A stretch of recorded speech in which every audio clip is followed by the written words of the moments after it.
Hello and welcome to Water Tower Field at Waveney Park. This is a DAF Media production of Fairfield County Football League Senior Division action. Rivals Darien and New Canaan playing tonight. Hi, I'm Peter McLean. Alongside me is Ian Nichols, and we're in for a good one tonight. Ian, what are your thoughts on the game?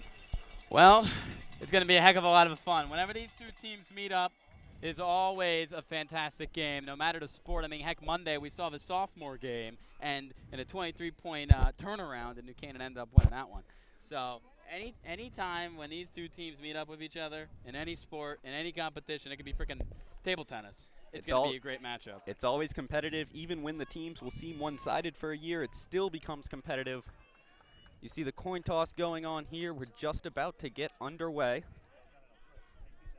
Darien coming into the game 2-1. Yep. New Canaan 3-0. Correct. New Canaan looks fantastic in FCFL action. They've got massive wins over the Bad Sons, which represents St. Joseph's High School, and as well as Greenwich Elite, who just fell on his field earlier today to the to the Bad Sons. So it's been a crazy day for everyone involved. We're just so happy we could bring it a stream, and you know, it might not be the Turkey Bowl, but it's pretty dang close. Yeah, I was talking to players before the game. They were saying that it was disappointing that it wasn't on Thanksgiving, but it's always excited to play their rival New Canaan from the Darien perspective. And they're just happy going into every week to be able to play football. Because it was looking like for a while there they weren't going to get any 11-on-11 coming into this year. It really did. You know, I was up at the state protest up in Hartford, and it didn't look too good. We didn't think we'd get this game in November between New Canaan versus Darien, or any games during the fall or winter of 2020. But, you know, a lot of phenomenal people in this community came together with the Fairfield County Football League, usually a league for teeter-tots from ages 3 to 8, or grades 3 to 8, and instead they get their season. And, you know, it might have only lasted, or this might be, you know, the final game at game number 4, but it's been a jam-packed month of football action. Yeah, and it seems each week there's always a chance they'll get shut down, but here we are, another night under the lights here at Water Tower Field. We are about to get underway. New Canaan will kick it off to Darien. Fans out in large numbers tonight compared to at least what Darien's used to seeing. And they're definitely letting their voices and cowbells be heard tonight. Yep, Ty Groff, the sophomore on the kickoff for New Canaan. He's gotten more reps this year, and he's been fantastic. Horwitz and Preston back deep for Darien. And this will go out of the back of the end zone for a touchback. And Darien will get started 1st and 10. Yeah, you don't see a lot of kickoffs go for touchbacks in high school football, but Ty Groff, he's the star quarterback of their JV team. He's a hard worker, and he's been making his impact on the varsity level, or the senior division level, you could say, as a kicker. He's been fantastic for him. He'll be great for years to come. Yeah, Darien looking to get off to a fast start. In their last game, the Miles Drake, the starting quarterback, went for a 53-yard rush on the first play of the game for a touchdown. Darien's been known to get off to fast starts, and they tend to win games when they go off to fast starts, so definitely a key for Darien tonight. When you got a mobile quarterback like Miles Drake, it makes your life a lot easier, and it makes the defense's life a lot harder to contain him. Drake, the junior, in the shotgun.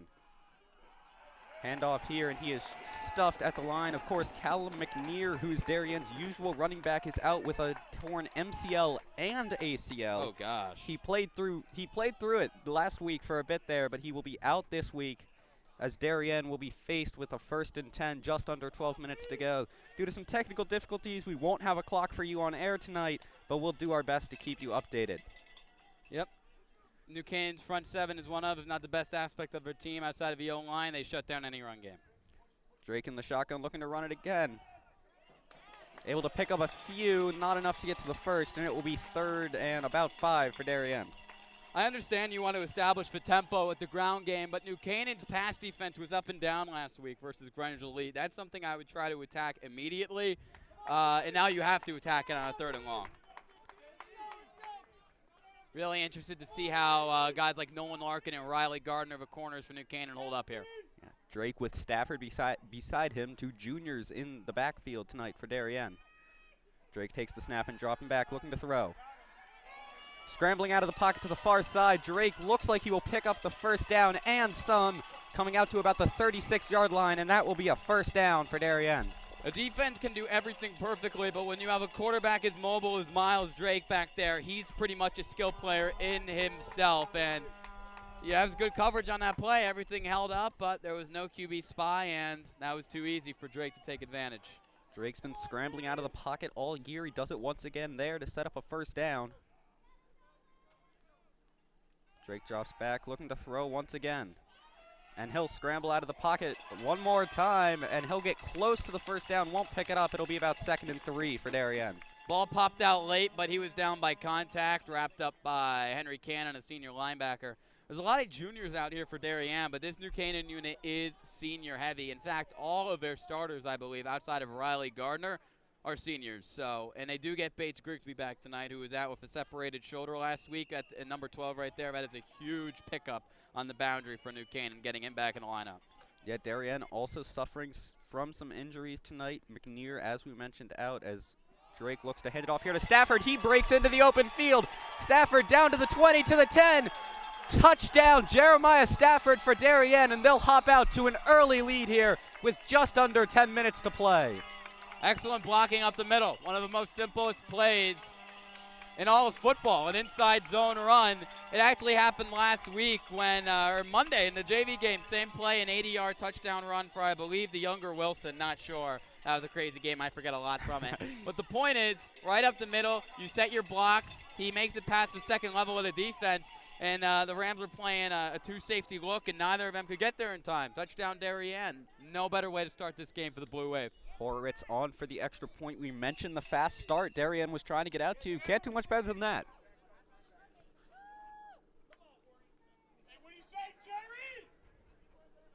So the fans letting their appreciation from the Darien side be heard tonight. Trust me, senior parents can make it seem like there's 1,000 to 2,000 people here instead of a couple of hundred.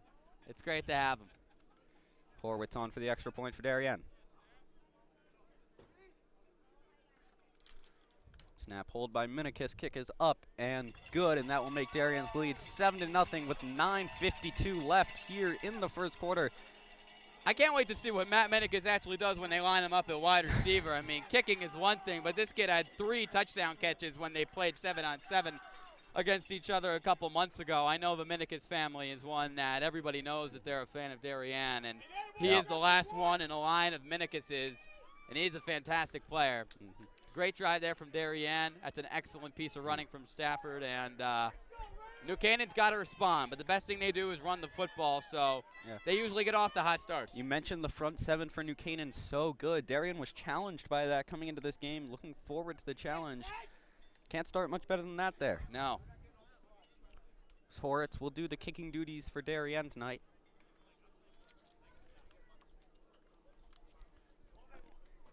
Yeah, look, it's one big chunk play you give up for New Canaan. Coach Chris Silvestri's been around there. He's seen crazier plays than that, gashed against his defense. He'll tell the guys to settle down, and you did everything right before that happened. It's a great defense, and just gave up one massive play there to Darien. Can't give up any more of those. Horowitz on the kickoff. He fielded and ran back by New Canaan. Connor Bailey on the return for New Canaan. Looks like he got to about the 30-yard line there. He's not the superstar return man. Chris Kinnett is. The UPenn Lax commit has returned 2 kicks of over 90 yards for touchdowns in the last 2 weeks. He's made out of a video game. I swear to God, he's insane. Connor Bailey's a great returner in his own right and a solid junior defensive back. And let's see what the Rams offense can do here.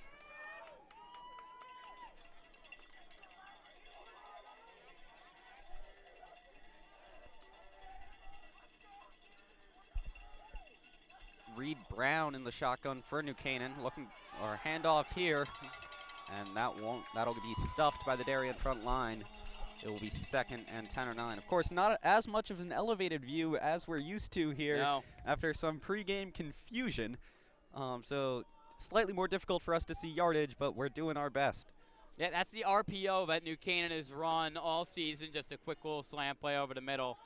Darien's watched the film. They saw that. Batted it down at the line of scrimmage. Great play from the D lineman.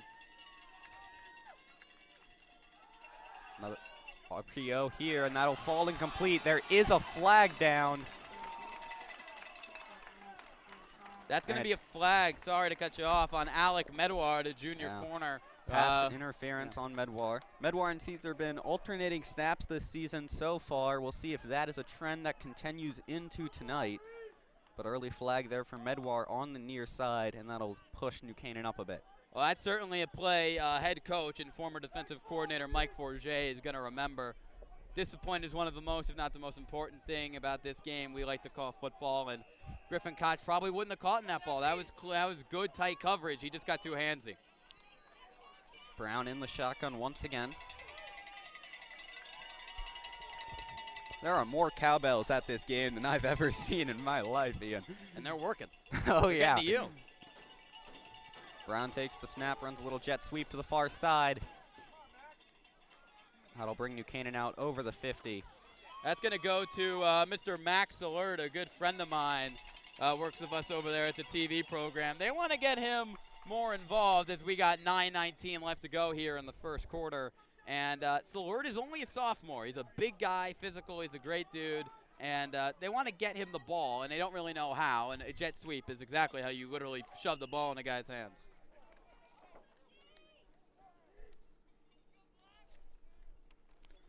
Brown in the shotgun here, handoff. That'll be stuffed, maybe a gain of 1 or 2 there, and it will be third down here for New Canaan. Yeah, Christian Carson on the run there. They call him the Diesel because he's got a very physical running style. He was slowed down last week, though, in the win against Greenwich Elite, and he was banged up a few times. So he might not be at 100%, but he's a guy who will always bounce off tackles and make plays. Yeah, the running game going to be so important tonight. Both teams really like to go to it. New Canaan's been so dominant with it all year. We'll see if that continues. 8:25 left here in the first quarter. Brown tries to get him with the hard count, but, you know, Mike Forget's coach is D lineman to be better than that in the fall for it. So Brown trying his best.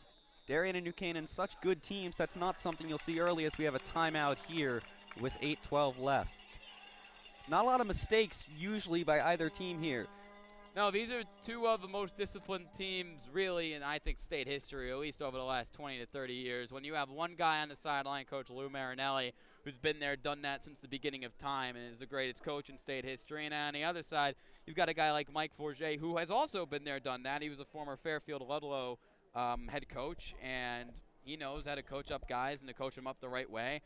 And, you know, these are not the best athletes in the world here in Fairfield County, we'll say that, but if you're coached right and their discipline's right and their technique is right, you're going to win ball games. And that's why they've been the best programs in the state for the last, 10, 20 years. Yeah, this game always so competitive. 8:12 left here in the first quarter. 7-0 Darien after a Jeremiah Stafford long run on their first drive of the game. New Canaan at about the 46-yard line, 3rd and 3 here. After a timeout, Brown in the shotgun once again. This is probably 4-down territory if you're New Canaan, so they have a lot to work with. Snap here, handoff off to the outside. He will pick up the first down, or it'll be close. Then the chains start moving. It will be a first down for New Canaan. Christian Carson might not be the explosive guy in FCFL history, but, I don't trust many other guys more to pick up 3 yards. And he just finds ways to get it done time after time. He's worked really hard to get to where he is, a guy who not a lot of coaches noticed his first few years of high school. He's really worked up the chains over the last year, pretty much, in his program. 1st and 10 here for New Canaan. 8:09 left in the first quarter. Another handoff to Carson up the middle, but he will be wrapped up immediately by the Darien front. And to expand on that point about Carson, he actually ran for over 90 yards and a touchdown in the Turkey Bowl win last year against Darien. That was really his big breakout moment at the varsity level. So he knows this team well. He likes to do well against them, but they've bottled him up for the most part to start this game. There's some big guys in the trenches there for Darien, led by big old number 61, Jackson Walsh, who was a mountain in himself, and you can't move him. So, it makes your life harder if you're Teddy DeClue and the rest of these offensive linemen for New Canaan in the middle, more specifically. Yeah, 2 of the best front lines in the state. Here tonight, Brown with another jet sweep. That'll be wrapped up in the backfield immediately by Darien defenders. Charlie Silsby was on the one. tackle, and that will make this 3rd and about 14 here for New Canaan. We approach the 7-minute mark here in the first quarter. This is Christian Sweeney time. He just got the ball there on the jet sweep, but he's 6'3", over 200 pounds. He's got great vertical speed, burned Darien for a seam route touchdown in the Turkey Bowl last year. I'd dial up the same play here if I was offensive coordinator Dan Farina, but I'm not. Brown in the shotgun, looking to throw here. Pass over the middle is almost intercepted, but incomplete. And it will be 4th and 14 or 15 here for New Canaan. What do you think, 4-down territory or punt it away? Well, that question already There's answered. your They're answer. going to bring out the punt unit. I was going to say punt anyway because, you know, this doesn't really make much sense to punt here, but giving them the ball at the 45-yard line, especially after the red-hot start that they did have, I would not give it to them here. 4th and 14, there's a very slim chance you're converting on that. Nick Grabman was no state punter last year. You can trust number 98 to get it done. Last thing you want to do is give Darien more momentum here early. Here's the punt. That'll be booted away. Land inside the 10. Almost safe by New Canaan, but that will roll into the end zone for a touchback, and Darien will take over from the 20. Almost too good a bounce right there, and not much more you can do about that. Good ball from Nick Radman.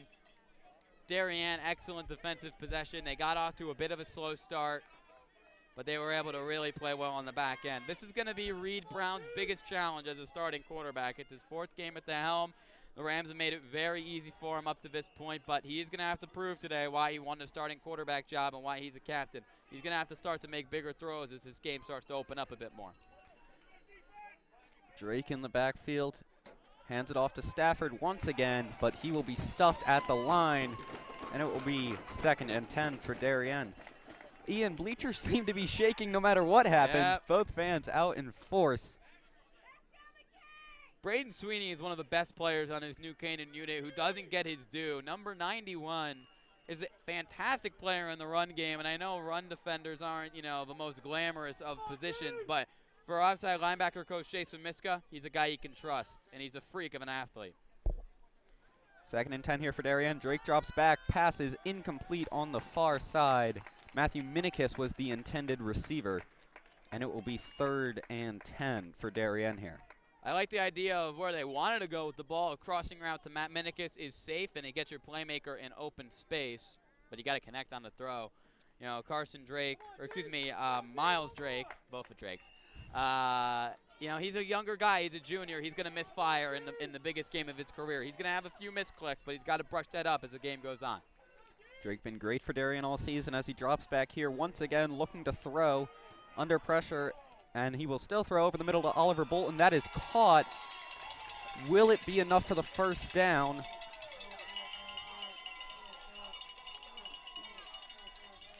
And the chains are moving. That will be a 1st down for Darien.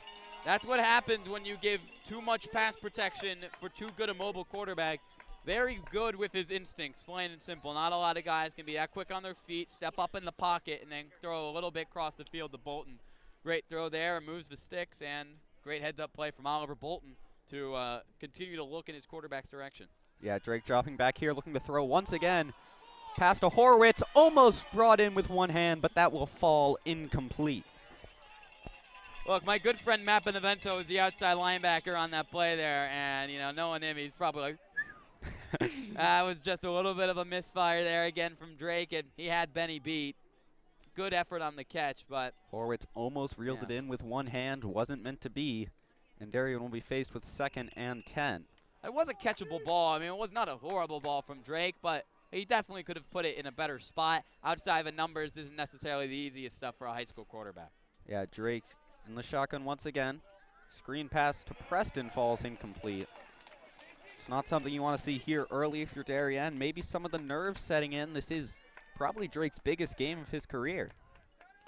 Oh, it is definitely the biggest game of his career. Even though we're not billing this as the Turkey Bowl, it is essentially what it means to these kids.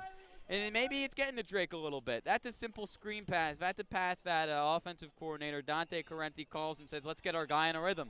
And he missed Amir Preston, plain and simple. He's got to put that ball where his guy Preston can run after the catch. Yeah, Darien ran a lot of screens last week. Not meant to be there. Drake dropping back once again, looking to throw. Over the middle is caught. Won't be enough for the 1st down. And that was Minikis on the catch once again. Yep, just under 5 minutes left to go in this first quarter. New Canaan playing really well on the defensive side of the ball right now, bouncing back after that first possession. Nolan Larkin's a new player on his team, number 11, a senior coming over from Pennsylvania. He's fast as heck, getting college interest. He's had a very good season for them. Sat out the first game because he was a transfer kid. And Hayden Hall on the punt here, but Larkin's really getting better and better every week, you can tell. Good tackle there. Yeah, Darien will punt it away here. Hall, as you mentioned, punting. Punt will land around the 30 and take a Darien bounce all the way down to about the 10-yard line. Can't ask for a much better bounce than that if you're Hayden Hall. Hayden Hall, I actually met him last week. He's a fantastic guy. He's got more personality than any kicker or punter I've seen in a while. That's a very good bounce there. He got a little bit lucky, but he's 6'4" with a leg. And I hope he continues to kick balls for the rest after his high school days, because he's got the skill set. And kicker or punter, especially at the high school level, you got a good one. It opened up the game for you, and that's a position that you usually cannot really trust your guy in. But Hayden Hall's one of those guys you can trust. Yeah, Hall been so good punting for Darien. As you mentioned, even at some college levels, you don't see punters that are consistent. No. Especially in high school. Yeah. New Canaan will take over with 4:08 here left in the first quarter. 1st and 10 from about the 10. And Brown fumbles the snap and will have to fall on it right away. That'll be a loss of a few here for New Canaan. As we roll under 4 minutes, it'll be 2nd and about 12.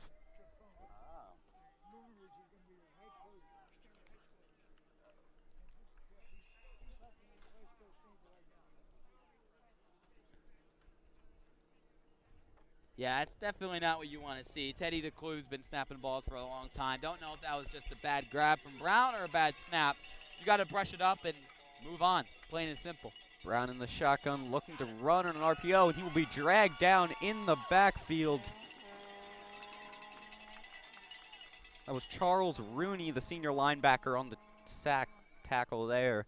And it will be 3rd and about 12 once again. The Rams have really given Reed Brown a lot of designed runs this year. He's ran for 3 touchdowns through 3 games, so why not? If it ain't broke, don't fix it. Don't love the play call there, though. 2nd and 14. Brown is not the fastest of quarterbacks. Let your vertical playmakers like Christian Sweeney and Maddox Underwood and Ryan Corbett try to get the ball in their hands and get out of this hole. You should have done that last down, and now you're in a tough spot here. 3rd and long for New Canaan. Brown dropping back, looking to throw. Pass to the far side is caught.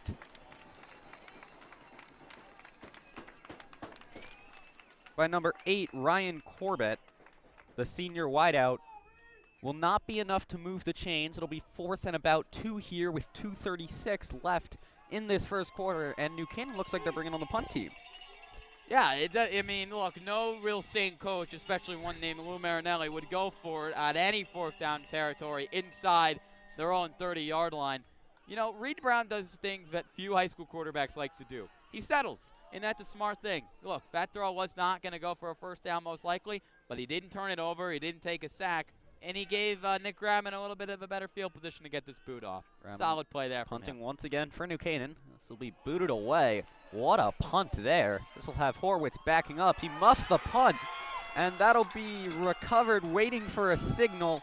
It'll be recovered by Horwitz there at around the 20, 30, 25-yard line.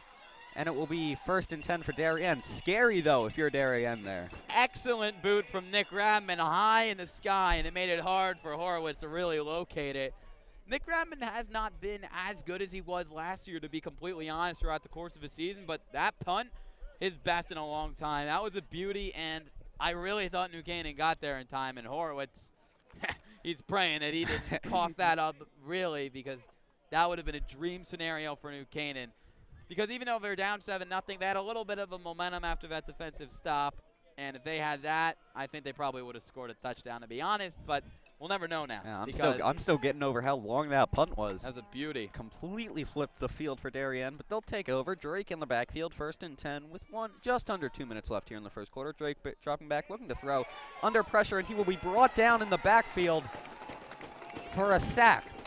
That's going to be Corey Pickering on the sack for New Canaan, number 99. Corey's an energy guy. He's one of the craziest guys I know. He's always going to bring it. And that's just great coverage on the back end. Great coverage on the back end translates to pass rushers having more time to get to the quarterback, and a better pass rush leads for less time that the cornerbacks have to backpedal. And that time it was great coverage that led to the sack. Corey Pickering's an excellent athlete and very strong guy in the D-line. Good play there. It'll be 2nd and long here for Darien. Drake in the shotgun once again. Man in motion. Snap, Drake dropping back, looking to throw. To the near side, that'll be to Horwitz. Intercepted by New Canaan. Number 9, Christopher Kinnett. Momentum shifting play there for New Canaan. He's football Jesus. There's really no other way to sum it up. He's now has 4 interceptions and 2 return touchdowns through 4 FCFL games. I said it last week, I'll say it again. I don't know why the heck he's playing college lacrosse. He is too good. But that wasn't all Chris Kinnett. That was Bates Grigsby who broke on that football, and then Chris Kinnett, heads up guy. He's going to make that play every single time. But it's Grigsby. Those are the plays your big physical cornerback needs to make coming back into the lineup this week. And it looks like he hasn't lost his step. That shoulder injury is not affecting Bates one bit. 1st and 10 here for New Canaan from about the 21. 1:09 left here in the first quarter. Brown will be in the shotgun once again.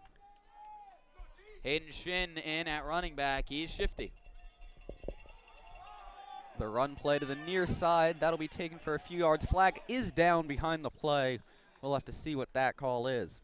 I saw Reed Brown was pretty frustrated after he saw the flag thrown. It's probably going to be a hold on New Canaan, who's got probably the best line in this FCFL league. A guy like David Siegel, number 77, he's going to go D1. He's got over 10-plus offers. Ned Brady, number 75, my old number. Ned started in last year's Turkey Bowl, and he's been great for New Canaan this year. Stephen Lucarelli, captain Teddy DeClue, and Ben Clay as well. One of them screwed up there, but they're not going to make many of those mistakes as the night goes on. But you cannot make that after getting that interception. Yeah, that just kills momentum. That'll drive New Canaan back. It'll be 1st and 20 here for New Canaan. But yeah, as you mentioned, this is a drive New Canaan must capitalize on. Try to tie this game up after the interception, and that's not what they were looking for. Brown in the shotgun once again here. 1st and 20 for New Canaan with 52 seconds left here in the first quarter. Brown takes a low snap, looking to pass. Pass to the near side is well deep, and that'll fall incomplete. Christian Sweeney was the targeted receiver. Yeah, Christian Sweeney is the guy that you want to get the ball down the field to. I have no problem with Reed Brown taking a shot there and letting it rip. So when you're 6'3" and you got wheels like Christian Sweeney, he's made plenty of downfield plays in his career. I would like to see the Rams open it up a little bit more for him as this game's gone on. I think they've been a little bit conservative in the passing game through the recent weeks. It's been fine for them. They're winning football games, and they're winning good ones. But I want to see Christian Sweeney get more involved, and I bet number 16 wants to be more involved too. Yeah, it'll be 2nd and long here for New Canaan, and they will take a timeout. We will take a short break and come back when the action resumes.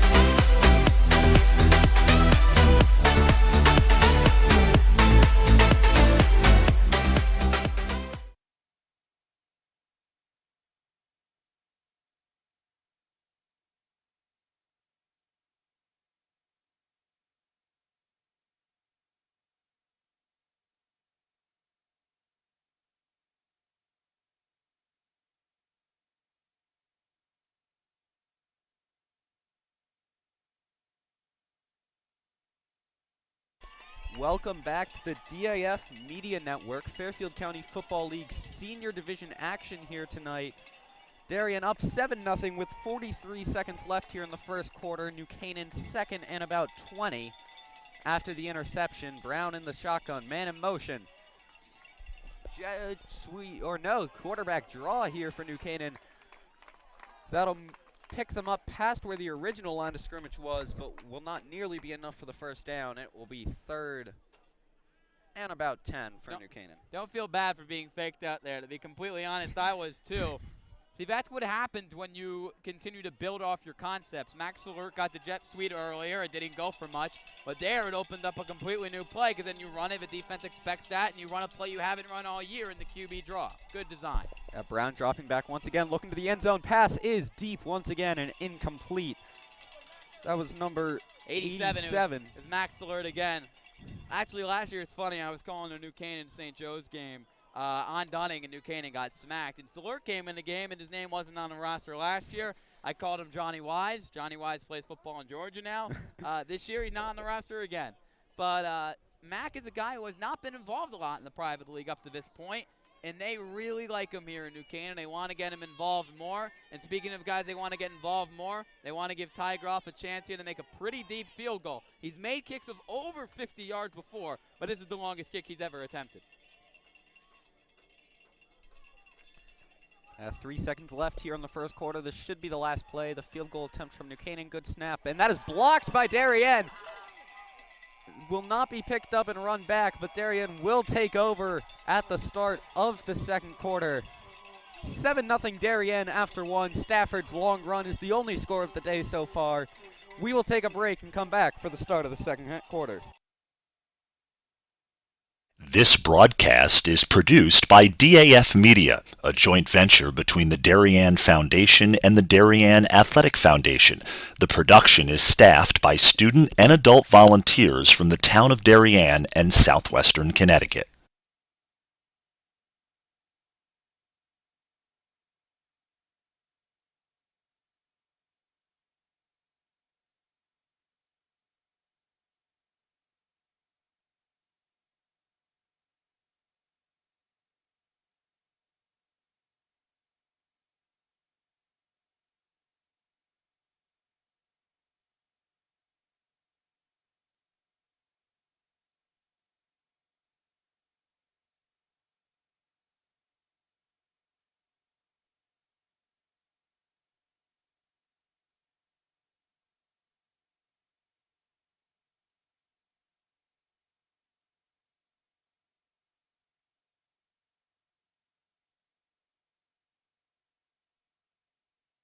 Welcome back into the DAF Media Network. Start of the second quarter. Drake hands it off here to Stafford.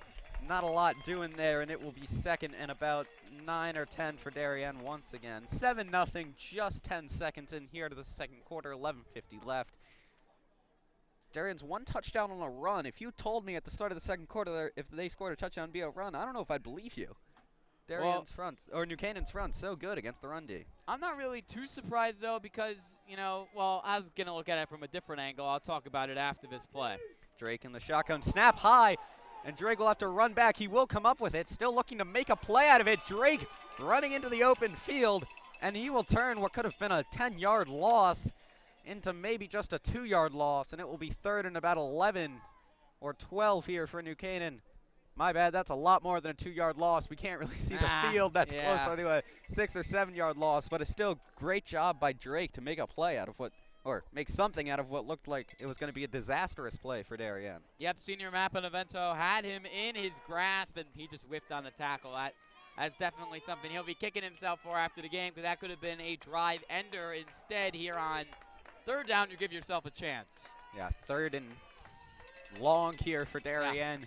Drake in the shotgun looking to throw. Drake dropping back, pass over the middle is caught. That's Horwitz on the reception. Looking to drive, but won't be able to get to the chains. Not close really at all, and it will be fourth and about 10. I'd expect Darien to punt this one away. Again, not too big of a problem in my mind if you are the Darien offense. Build yourself a little bit of momentum. In that quick completion, don't turn the ball over. Get the ball in your playmaker's hand on a crossing route. I'm fine with that decision. What I was going to mention earlier is the fact that I expected a defensive game because these games over the last few years between New Canaan and Darien haven't been high scoring. 20-0 last year, 17-14 the year before. These games go down to the wire, and the defenses shine. Yeah, Paul here to punt it away from Darien. Little fumble on the snap, but he'll get it away with ease. Fair catch here by New Canaan.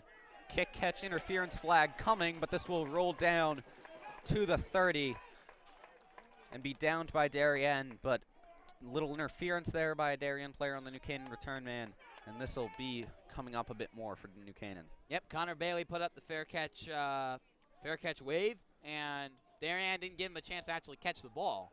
That actually happened in the sophomore game, but it actually wasn't called. It happened for New Canaan. The guy got drilled who was going to return the kick, and it didn't get called. So, if any sophomore parents are watching, you know what I'm talking about.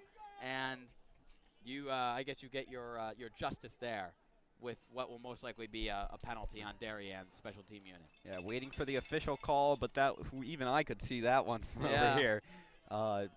Darien player did look like Charlie Silsby or Alec Medwar, couldn't quite catch the number. Did his best to avoid him, but it wasn't nearly enough. And this will be moving up for New Canaan. I think the punt went shorter than the Darien unit expected it to because Bailey came up for it, and they just ran right into him. So I don't really blame them. It's hard to find where the ball is when it's in midair. Yeah. It's not like your one job is to gun down the field. It's not to look at where the ball is going to go. So I don't blame them there. That's just unfortunate for Darien, and it's a good break for New Canaan. And if you read Brown and crew here, establish some tempo, you start at the 50-yard line, you can't screw up this opportunity. Yeah, 49 for New Canaan on their own half of the field, or Darien's half of the field, excuse me. English is hard. 10:18 left here in the second quarter. Is. Brown in the shotgun for New Canaan. Yep. Darien coach is still on the field, arguing the call. So it'll be a second here before the snap. But New Canaan will take over 1st and 10 from the 49 with 10:18 left. Yep, Mike Forget is not happy about that one. And hopefully is still in the ref's good graces. Yeah, Brown will have it here. Looking to make something happen. Handoff up the middle. That'll be stuffed right away. Ball came out. Or no, it did not. Sorry, I don't know what I'm looking at. Yeah. New Canaan, it'll be about a 1-yard gain there, 2nd and 9. There are some loud fans tonight, and some musical instruments made the trip up from Darien, letting their presence be known. Brown in the shotgun.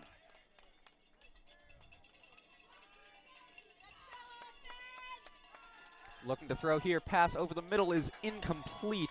The targeted receiver was Maddox Underwood, the senior, and it will be 3rd and about 9 here for New Canaan with 9:37 left in the second quarter. They've been trying to get Maddox more involved on the offensive side of the ball, and in an offense that likes to run the ball a lot more than it likes to pass the ball, it's hard to really spread the targets around to everybody that they want to. So that's tough. And Brown's got to settle down and start hooking up on those plays. Gotta think they'll be looking to throw here. 3rd and 9. Brown in the shotgun, awaiting the snap. Dropping back, looking to pass. Pass to the far side. Falls incomplete. That was number 16, Christian Sweeney, being targeted. It'll be 4th and 9, and here comes the New Canaan punt team. Yeah, New Canaan has been slow out the gate, and I think they can, this isn't an offense that really relies on the chunk play, so until they find their momentum and their mojo on a play-to-play basis, they're going to continue to stay cold. And I don't know what's going to wake them up. Offensive coordinator Dan Farina, that is going to be his challenge until his offense retakes the field. And it's really the early down running that usually sets up a lot of what New Canaan likes to do. And here's the boot here from Nick Radman. Radman on to punt.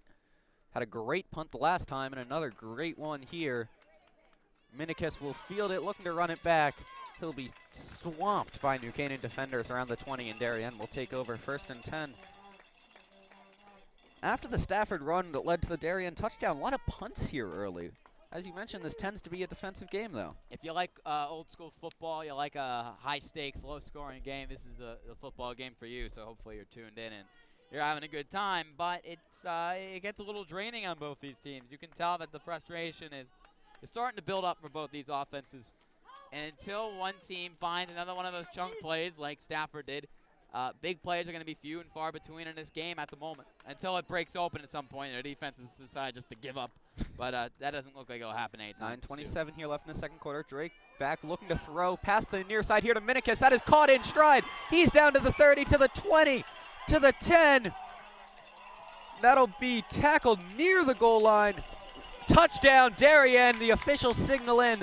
What a play there. Long reception and catch and run for Matt Minikis. Well, as soon as they said that the offenses were going to stall, Matt Medica said, shut it up, Ian. Let me prove you wrong. Look, that was actually a pump fake from Drake that set that all up. It was an excellent route run from Minikis, found the hole in the zone. The pump fake got Minikis wide open. Nolan Larkin almost tracked him down. He's the fastest player on this New Canaan team. And that's Matthew Minikis for you. I was very excited to see him play today, and that's why. 9:06 left here in the second quarter. Darien with a 13-0 lead, looking to make it 14. He did almost get Minikis did almost get dragged down there. Took a second waiting for the official call. It is a touchdown. Horwitz on for the extra point. Good snap, kick is up and well through the uprights. That'll make it 14-0 here with 9:06. It's the start Darien would want. Oh, it's the start Darien wants. I bet New Canaan's a little flabbergasted right now. I'm going to be completely honest with you. New Canaan's been dominant in the FCFL, and I could see, they were very confident heading into this game. I'll be brutally honest, as they should be. And Darien, they're pissed off. They haven't won this game in quite some time, and they're finally looking to get that first win. And right now, the chunk plays have come. Now, until the Darien offense can prove to me that they can get it done on a down-to-down basis, this game is a lot closer than a lot of people at home could think. 14-0 is a big lead, but New Canaan can control the tempo of a game when they're at their best. Yeah. And really just two chunk plays here by Darien early that has led to both touchdowns. Other than that, for both teams, not a whole lot going, as Darien will be kicking off here. Horwitz once again on the kick for Darien. But as you were talking about, Ian, it's always close with these two teams, and the game never quite seems to be over. Either team has the capability to easily put 14 points up in no time at all. A lot of football left as Horwitz is here to kick off. Low kick. That'll bounce and be fielded deep in his own territory. By Chris Connect. Connect trying to reverse the field, and he will be dragged down by Darien at around the 10 or 9 yard line. Not great field position for New Canaan to start here. 1st and 10 with 8:56 left here in the second quarter. Look, Superman can't do it all. That's an excellent kickoff there from Darien. He made a couple people miss. He can still make a bad kick return look like a heroin one. And look, he did the best he could there.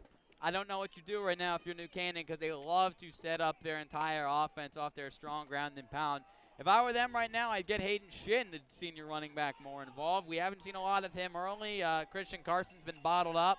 Hayden Shin's in the backfield right now. He can make something out of nothing. He's a very twitchy athlete. Brown in the shotgun, dropping back.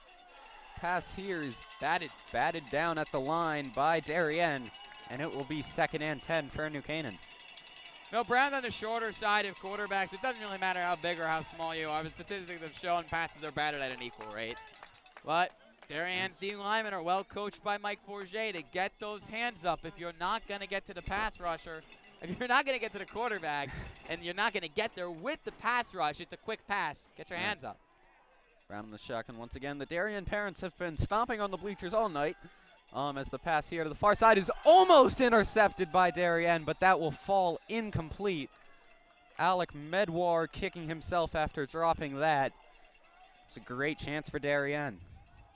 Yeah, Griffin Koch did something good on that play, did something bad. He turned it a defensive back, and he broke up the interception. Then on the tail end of the play, he almost drew a personal penalty, and it took his own teammate, Maddox Underwood, to come over there and say, look, come on. I don't know what he said. I'm paraphrasing. It's a turkey bowl for us, man. Don't blow it up now. Yeah, it's only the second quarter. Emotions riding high here tonight as Brown is in the shotgun once again. 2nd and 10 with 8:45 left here in the second quarter.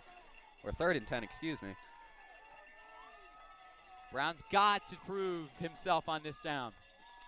Brown dropping back, looking to throw. Pass over the middle is just out of the reach of number 14, Maddox Underwood, the senior receiver. And New Canaan will be forced to punt the ball away from about the 9 yard line here on 4th and 10. Ay caramba, that was inches away from being a game-breaking play for New Canaan, exactly what the doctor ordered. But you know, if Brown was Brown just a little bit overthrown, maybe Underwood could have got it. but a really solid ball. He put it away from the defender. Underwood was able to break loose. He's got sneaky vertical speed. That's a shame. Redmond back to punt here for New Canaan, or Radman, excuse me, Yep. with Stafford and Horwitz back deep for Darien. Shorter punt than we're used to. Still a good one for Radman. This will come out to about the 47 or 48 and be downed there by New Canaan. Darien will take over 1st and 10 with 8:26 here left in the second quarter. 14-0 Darien. Scores have come on 2 chunk plays, deep pass to Minikis and long run by Stafford. Darien looking to do it once again here as they take over. This is your time, if you're the New Canaan defense, to prove just how good you really are. You have a phenomenal defensive line. You've got great contained guys. It's a very smart unit. Will McKay and Henry Cannon have done a capable job on the inside. I think you've got a secondary that's gotten better every week. You need to, with this short field, be without a mistake early on here. Drake dropping back, looking to throw once again. Drake scrambling out of the pocket, looking to run now. Flag is down in the backfield. Drake will be taken down at about the 40. That's going to go on Darien. Would not be enough for a first down either way. Probably a holding. It's definitely on Darien. This one will be coming back. The one negative of your quarterback being extremely mobile is it makes your life a little bit harder if you're an offensive lineman, as Drake's helmet is going to fall off, and he's going to go off the field for a play for number 16 to back up Connor Palin. But what I'm trying to really get to is it's hard for an offensive lineman to know where the quarterback is when he's always on the move. Holds are going to happen when you have a guy who's going to bolt very often like Drake. And you can't blame the O-line for not knowing where they are. The guy's going to get away for a second. You're going to tug. And at the big break, and Connor Palin is thrust into a really big down here. Drake is not injured. He just has to sit a play because his helmet fell off. First and about 25 here. Hand off to Stafford, and he'll pick up a few, maybe 1 or 2. Not a whole lot going. It'll be second down as Drake comes back in for Palin. No gain there for Stafford.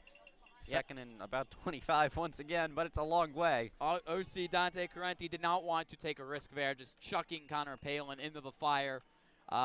Keep it conservative. Don't turn the ball over. Don't do anything stupid. You had the 14-point lead. You can afford to be a bit conservative in the early going. There is an injury on the field, though, so that's a tough break for Darien early in this game. Looks like that is Jeremiah Stafford down for Darien. We will take a short break and come back when play resumes.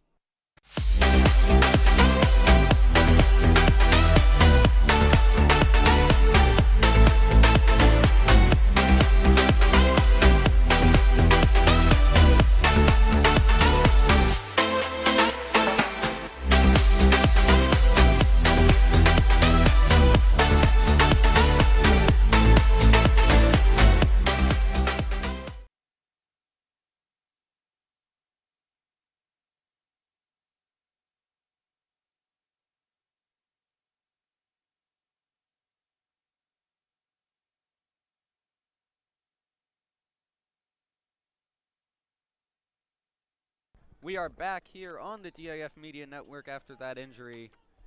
Stafford coming off the field. 7:20 left here in the second quarter.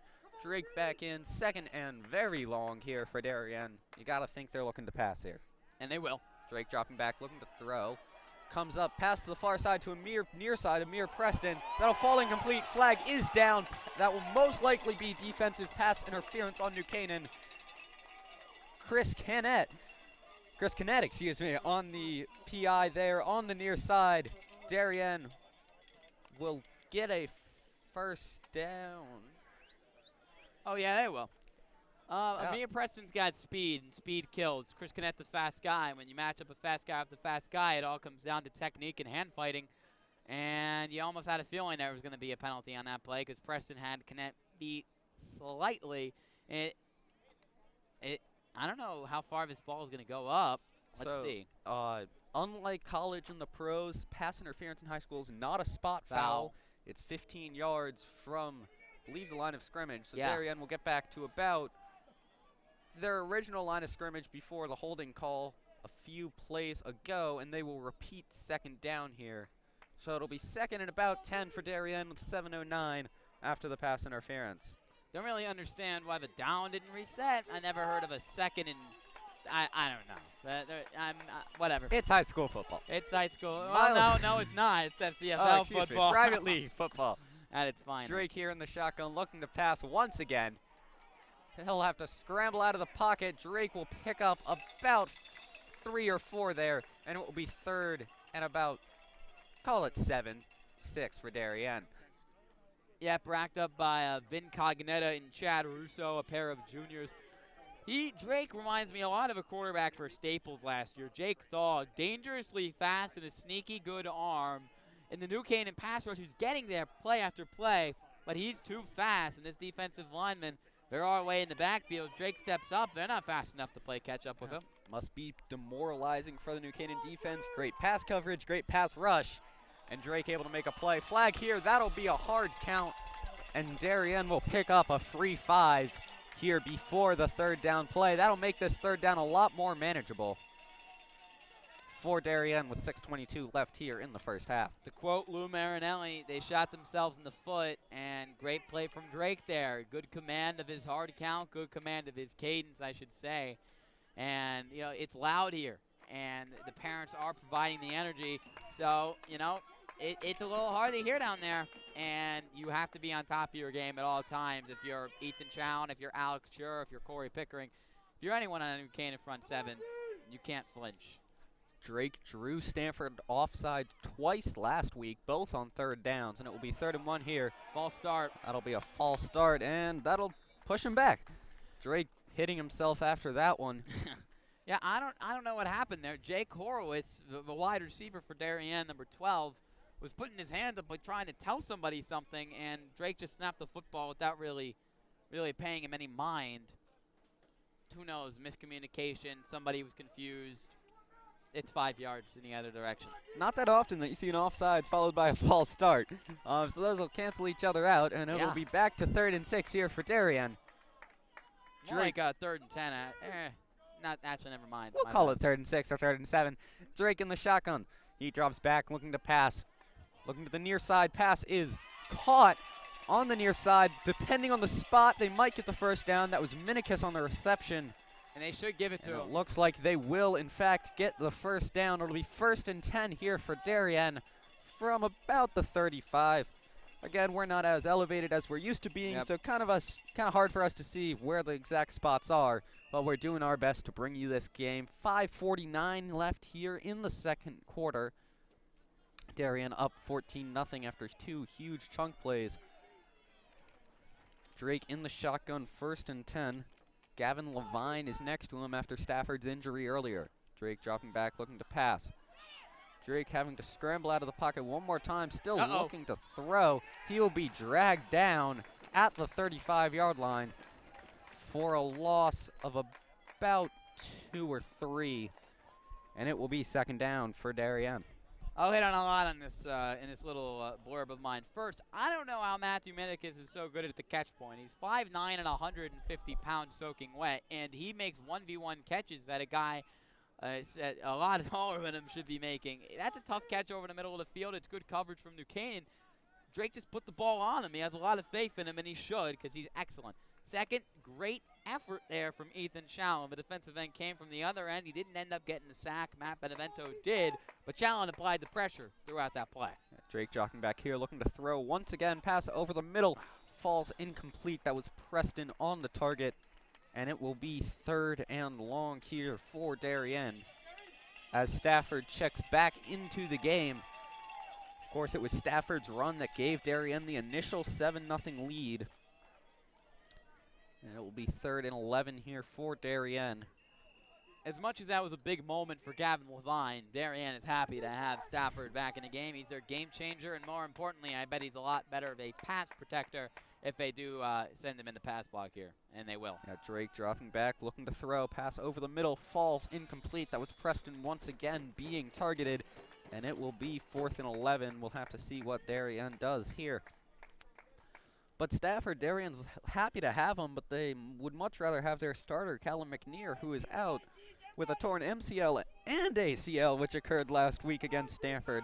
That's heartbreaking. Cal McNear, I hadn't really seen him play. I saw him in the 7-on-7, but he's a running back in 7-on-7. There's not a lot to do there. He seemed like a fantastic player. And Amir Preston, they're trying to get him involved early in his football game, but Drake is missing on throws over the middle of the field. Let's see if they try to go more outside the numbers here. Darien going for it on 4th and 11. Drake dropping back, looking to throw. Pass to the far side is caught by Oliver Bolton at the 20-yard line. That'll be close to where the line to gain is. I don't know if they're the going to spot will give him to it. It'll be 1st and 10 here from Darien from the 20. Excuse me, with 4:29 here left in the second quarter. That's a huge gain for Darien there on 4th down. That'll keep this drive chugging along as we approach the end of the first half. Yeah, excellent throw there. Again, they went outside the numbers, which I wasn't surprised. I mean, because I said they would, and they did. Good play call there from Dante Carenti. Drake hands it off to Stafford, who goes out to the far side. Won't be able to get a lot there, maybe a yard, and it'll be 2nd and about 9 for Darien. Yeah, not everybody can stop on a dime. Stafford got swallowed up by a turf monster there, and there wasn't a lot to work with.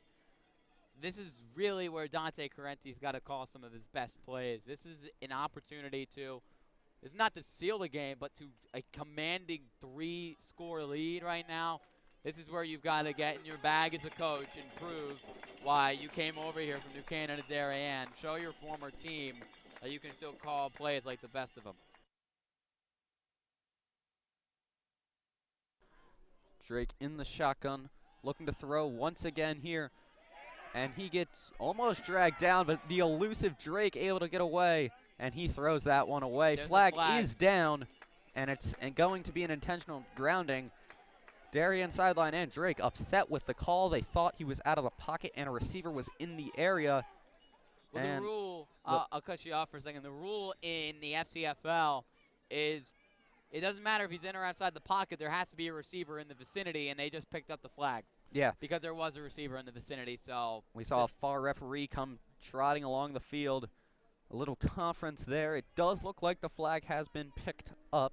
We will wait for an official word with 3:23 here left to go in the first half.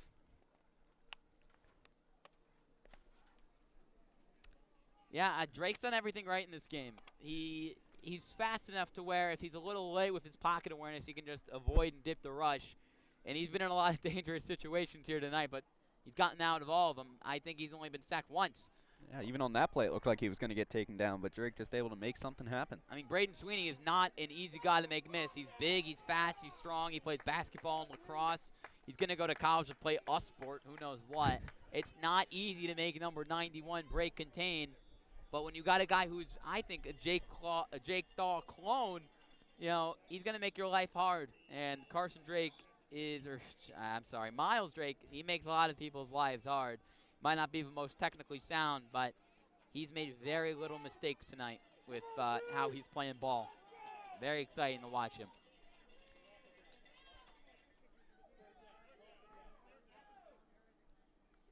Little confusion. It does look like they ended up calling the intentional grounding penalty. So Darien will be pushed back to about the 32-yard line here for 3rd and long. I think did they give him the intentional grounding? Who really knows? They're trying to figure this out here. It should not have been intentional grounding. They might have given it to him. It's kind of hard for us to see the far side of the field. Of course, we're in the stands. As we've mentioned, not elevated as we like to be. It looked from our angle like there was a receiver in the vicinity. Turns out there wasn't. It'll be pushed back here, and Darien will have 3rd and long. Drake in the shotgun, dropping back, looking to pass. He's under pressure, but he finds Bolton across the middle of the field. What a play there by Drake to just make something happen.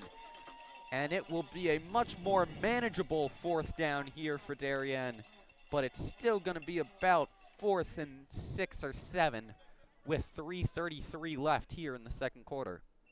What a play there. It's exactly what I've said all night long. You think he's dead to rights, and all of a sudden he steps up, and something that he has a lot of a quarterback don't have is accuracy on the move. That is not a given. His off-platform passing is fantastic. Drake dropping back once again. Pass to the end zone is Caught by Minikis. What a catch for the touchdown.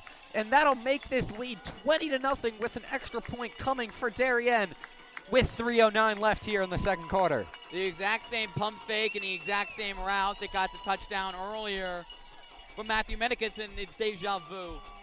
He's too good, and I don't know how he does it as an outside receiver without much speed.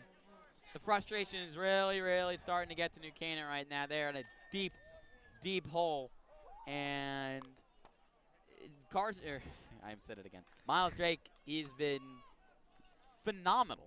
There's really no way to get around it. He has been everything as advertised and more, an excellently placed football in one-on-one coverage. Hortz on for the extra point. That'll be blocked at the line. It was a low kick. That'll not be good, and that'll remain 20-0 for Darien here with 3:09 left in the second quarter.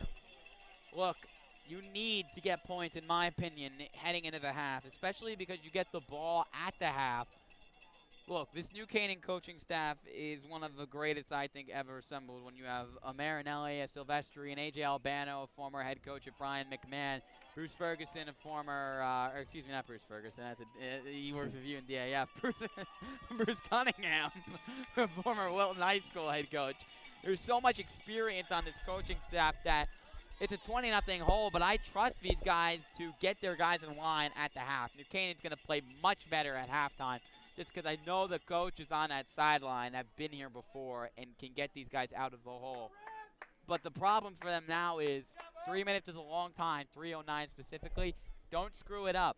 Keep the ball in your hands. If you score, great. If you don't give it back to Darien because they're unstoppable right now. Drake is clicking. The receivers are making plays in 1v1 coverage. And the pass rush has been close, but not close enough to stop them down.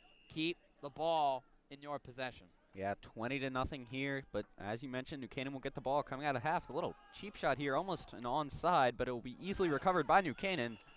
They'll get a bit of return, and they'll be starting at around the 42-yard line. Yep, fielded by Henry Cannonier, the inside linebacker, a former skill player. Right on his field as a youth football player. I think that's actually a good play call because Chris Connect can take anything back to the house. He's proven it over the last 2 weeks. He did it against Fairfield, did it against Greenwich Elite last week. And yeah, you give up a little field position, but let New Canaan prove that they can score first. And Chris Connect is almost a guaranteed score, it feels like. So that's a fine decision. 1st and 10 here for New Canaan from about the 41. Brown in the shotgun once again, handing it off, run up the middle. Darien will drive him backwards. Be ruled down. Some extracurriculars going on after the play there. No gain. 2nd and 10 for New Canaan. Jackson Walsh, I was going to say Jackson Peters. Jackson Walsh, the big number, he was grabbing ankles down there. I don't know, it was a little weird. But not a great first down run. Those are the runs that New Canaan needs to start hitting in the second half. 2:35 left here in the first half. As Brown dropping back, rolling out to the near side. Pass over the middle will fall incomplete. Targeted was number 16, Christian Sweeney, over the middle. Yep, they have had problems trying to get the ball into number 16's hands. 3rd and 8, 3rd and 9, give or take. And this is going to be a tough situation to get out of. One thing I'd say right now, 5. You need your 5 offensive linemen to have one of the best performances of their night right now. They've got to hold up in pass protection. And when you got as talented a line as that, I trust them. And they know the gravity of this situation, and I need to move the chains. Brown here in the shotgun for New Canaan. 3rd and about 9. Dropping back, looking to throw. Pass over the middle is caught by New Canaan. Around the 50-yard line. Does not look like it'll be enough to get the first. It will come down to the spot. And it will be 4th and 1 here for New Canaan. I don't know why Max Alert has suddenly come out of the woodwork to start making plays, but he has tonight. Well, what can I say? My NCTV guy knows how to get it done. And great catch over the middle. Brown I believe he took a shot at the end of that play, and he was still able to fight through the pressure that he was receiving and find Alert. I agree with the decision to go for it on 4th down here. You cannot give the ball back to the Blue Wave right now. 1:46 left in the first half. Brown in the shotgun on 4th and 1. Handoff up the middle. It's going to come down to the spot. Darien thinks they got him. We'll see what happens with forward progress. Based off initial signaling, it does not look like it'll be enough. Darien will take over 1st and 10 with 1:35 left here in the first half. And the Darien sideline and fans are going crazy. It's been all Darien this half. It's really, as a New Canaan supporter, as a former player on the New Canaan team, there's nothing I can really say right now that I can highlight to. That's the play that you want to be in. 4th and 1, you can trust a guy like Christian Carson to get you that long yard. But this Darien defensive line, when you have a guy like Teddy Christensen and you have a guy like Jackson Walsh, who are people movers, who are two of the best players in their position in Southern Connecticut, life's tough. Yeah, Ian, if you're Darien here, you have a 20-point lead as Drake will throw a screen to Preston on the near side.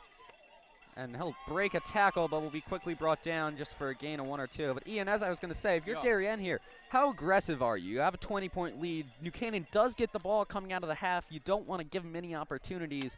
What do you think Darien's going to do here? I punch the gas like I'm running a race car track at the Daytona 500. After what New Canaan did to Darien last year, I'd give up nothing right now if I'd be completely honest with you. I would try to pound it, pound it, pound it. You know, New Canaan's offense has proven that they can't move the ball down the field right now. Take your shots. Preston able to get 4 or 5 there. It'll be 2nd and about 5 for Darien. Drake dropping back. Pass over the middle to Horowitz is dropped. And it will be 3rd and 5 or 6 here for Darien with just 59 seconds here left in the first half. Good play over the middle of the field from both Chris Connett and senior inside linebacker Will McKay. You can't give up those plays over the middle of the field anymore. Darien's already proven that their playmakers can make plays down the field. The one part of the field that New Canaan has owned so far is the middle of the field. They've done a good job of locking that up, finding where they have to be in zone coverage, holding up in man coverage, and breaking on the ball. Drake here in the shotgun on 3rd and 6, dropping back, looking to throw. Drake's pass deep to Minikis is caught in stride, and that'll be another touchdown for Darien. Minikis with yet another touchdown on the pass from Drake. Ian, I don't know what to say. If you told me it was going to be a 26-0 lead as we approach halftime, I would not have believed you. 26, Horowitz going to try to make it 27 on the extra point. That's how fast Matthew Minikis is. He just made Nolan Larkin look slow. And he's the guy that runs the sub 4.540. He's not slow. You would think by now that the New Canaan defense would realize that you'd have to put 2 bodies on Matthew Minikis. And as good as Nolan Larkin has been for them over the last few weeks, you can't leave him on an island. Matthew Minikis with his 3rd touchdown, and, you know, he's doing just what he did in the 7-on-7 game, only this time it's 11-on-11. Horowitz extra point is blocked once again, but that will be ruled dead. So it will remain a 26-0 lead here for Darien with under a minute to go in the first half. Sorry, I didn't really see the PAT there because I'm just rambling. The point is you can't leave Matthew Minikis on an island. You got to bracket him in coverage, and, you know, I'd say New Canaan would fix it up at the half, but at this point, you know, a lot of the damage has been done. New Canaan is taking on water, and it's ironic that, you know, Darien saw the blue wave. Darien's thing always, Rams can't swim. Of course, that's a very popular saying around the high school. Probably not your favorite. I actually never heard that. I'm not playing him now either. 45 seconds here left in the first half. Darien with a 26-0 lead. Assuming the half ends this way, barring anything unusual, which of course with Chris Connett back here on this return cannot be taken for granted. You could not be more happy if you're Darien going into the half. No, you've done everything right. You've contained the New Canaan offense. You've stopped the run game. You've broken up passes down the field. They've gotten a little lucky on some 1v1 shots that Brown has missed by the slightest of margins. And offensively, outside of the 1 pick, you've been great. Horace's kick fielded by New Canaan. Return here, almost dragged down by the kicker, but slammed down by Connor O'Malley. There will be a flag thrown. And it's going to go forward. It will be moving up after that. I don't know where the flag really came in on. I don't think it was an illegal tackle in any sense by O'Malley. I did see teammates pointing at Chris Bopp. Maybe Jack Connors got held, and they were happy that they got held, I guess.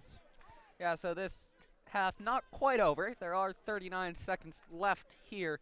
New Canaan will take over based off initial spotting. It looks around the 41st and 10. Yeah, of course, if you're New Canaan, a score here would probably the best thing you could ask for. Just get something going into halftime, and of course you do get the ball coming out of half. It's going to be asking a lot, but it's necessary, and the run game has to be abandoned. The offense is built around the run game. They didn't get Hayden Shin involved. It's too late to do it now. You've got to get Christian Sweeney. You've got to get Chris Connett. Chris Connett is trotting onto the field just because he's such a good football player. You want to get the ball in his hands as much as humanly possible. They're just going to take their shots down the field. You have 39 seconds left. You only have one timeout. New Canaan's already used 2 of them in the first quarter, which I was going to bring up, but didn't. 39 seconds. The spot is at about the 46. Brown in the shotgun alone for the first time tonight.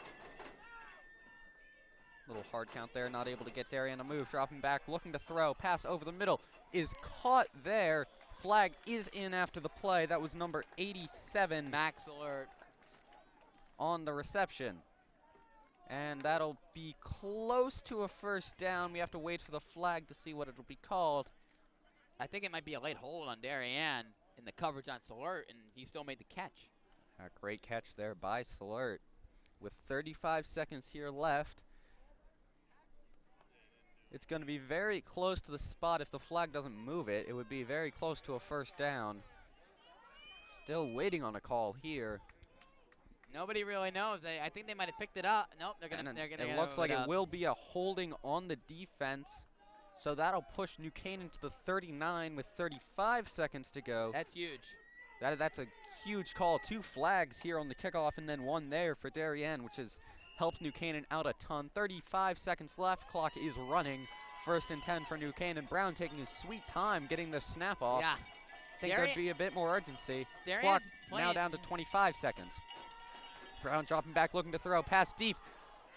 Receiver wasn't looking, and that'll fall well incomplete with 18 seconds left on the clock. Brown got whacked on that play. Corbin never looked back for the football. He's got the speed to beat anybody deep. He is very, very fast. Corbett, that is. Darien's lucky that it didn't score a touchdown. I thought they were playing a little bit too close for comfort. Coverage-wise, I thought they should have played back a little bit more. There's 18 seconds left now, and you really only have to pay attention to the deep ball. If you give up something underneath, who cares? New Canaan only has 1 timeout left.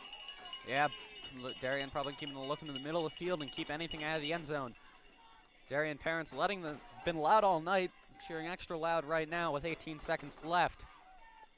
Brown dropping back, looking to throw, comes to the near side, rolling out, pointing, and he will rush. He will pick up the first down and some. He will go all the way down to about the 5 or 6 yard line. It'll be 1st and goal with 7 seconds left here for New Canaan. This New Canaan score looking a lot more possible now after 2 Darien flags and a great run by Brown, Reed Brown for New Canaan. If there's a will, there's a way, and if there's a read, there's a run. I guess if you like plays on words. That was a broken play, and Christian Sweeney wanted the football. He was open on the crossing route, but Brown kept his eyes down the field and realized there was nobody in front of him but green grass. Christian Sweeney set an excellent block, and Brown has continued to prove one narrative wrong, that he can't run. He can run. He's a very sneaky good athlete, and he makes the biggest play for New Canaan on the game. Darien sideline trying to get the fans going here with 7 seconds left. New Canaan out of timeouts. You got to think they have 1 shot to get this in, and barring an incomplete pass. Brown looking to throw now. Pass over the middle. Ooh, that's a hold. That's got to be something there. The flags come out. Thank goodness. So we are to 5 seconds left here in the first half. There's going to be something here, as we mentioned. Just got absolutely mauled in the end zone. Yep. You can't do that. No, that's in the rule book. Chris Connett is an excellent athlete. He hasn't played a ton, or don't mind the clock hitting 0. They're still going to get another play. Chris Connett's a fantastic athlete, and even though he doesn't line up out wide too much, he's got the burst on the quick little slant route to beat the defender, put the defender in panic mode, and just hold on to him for dear life to not give up the touchdown. Everyone kind of stopped on the field right now. The clock does read 0. They will definitely get at least 1 more play after the interference. We're assuming it interference. I don't know how you'd call that holding. He just essentially tackled him before the ball even got to him. It's like in basketball when you're on a breakaway and you know the guy's going to score, so you just hold him in the paint and just take the foul. You're fine with that, but that means that there's a lot of pressure right now on Darien to get this stop. Doesn't matter what down. New Canaan going from the 2. This will be the last play of the half. Low snap. Brown looking to throw into the end zone under pressure, rolling out. Oh, He's all the way back towards his 20 or 30. Pass to the end zone is caught. Oh! What a play. Touchdown, New Canaan. Ryan Corbett makes the catch. I've said it every single game, god dang it, the Canadian-American Ryan Corbett always gets it done. That's exactly how New Canaan drew it up. I was actually at their practice yesterday, and they call it the Wankle. I'm joking. Brown was dropped back all the way to about the 20-yard line trying to avoid that pass. Oh, God. And it'll be 20-6 now. But that's a huge score for New Canaan coming into the half just to get something going. Maybe they'll be able to carry that momentum coming out of the half. But before that, we've got an extra point that needs to be attempted by Ty Groff. Can't imagine this being, from what I've heard, any difficulty for him. Yeah, but there's been a lot of blocks on both ends tonight, so let's see what Darien can do here. And Ty Groff, a big moment for him as a sophomore. He's got to put this through. They're down big. Every point counts. 20-6 right now. Good snap. Kick is up and good. That'll make it 20-7. And that'll do it for the first half here from Water Tower Field. An action-packed first half, that is. You mentioned at the start, these are usually low-scoring games. Usually. 20-7 is not a low-scoring game whatsoever. 2020 is not a usual year. Not at all. That'll be 20-7 at the half. Darien will lead. We'll see you in a few minutes. Hope to see you at the start of the third quarter.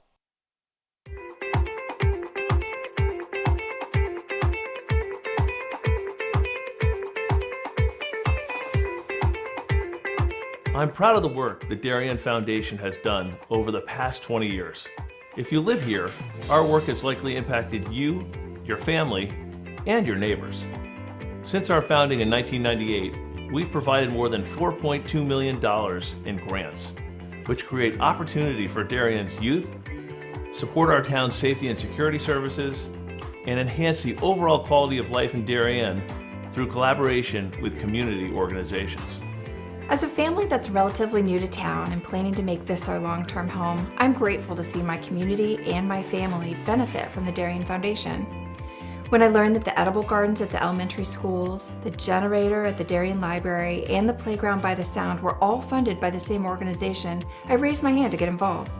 I'm proud to support an organization whose impact I see every day in our schools and throughout our community. So far this year, the Darien Foundation has awarded $138,000 in grants to enhance our community.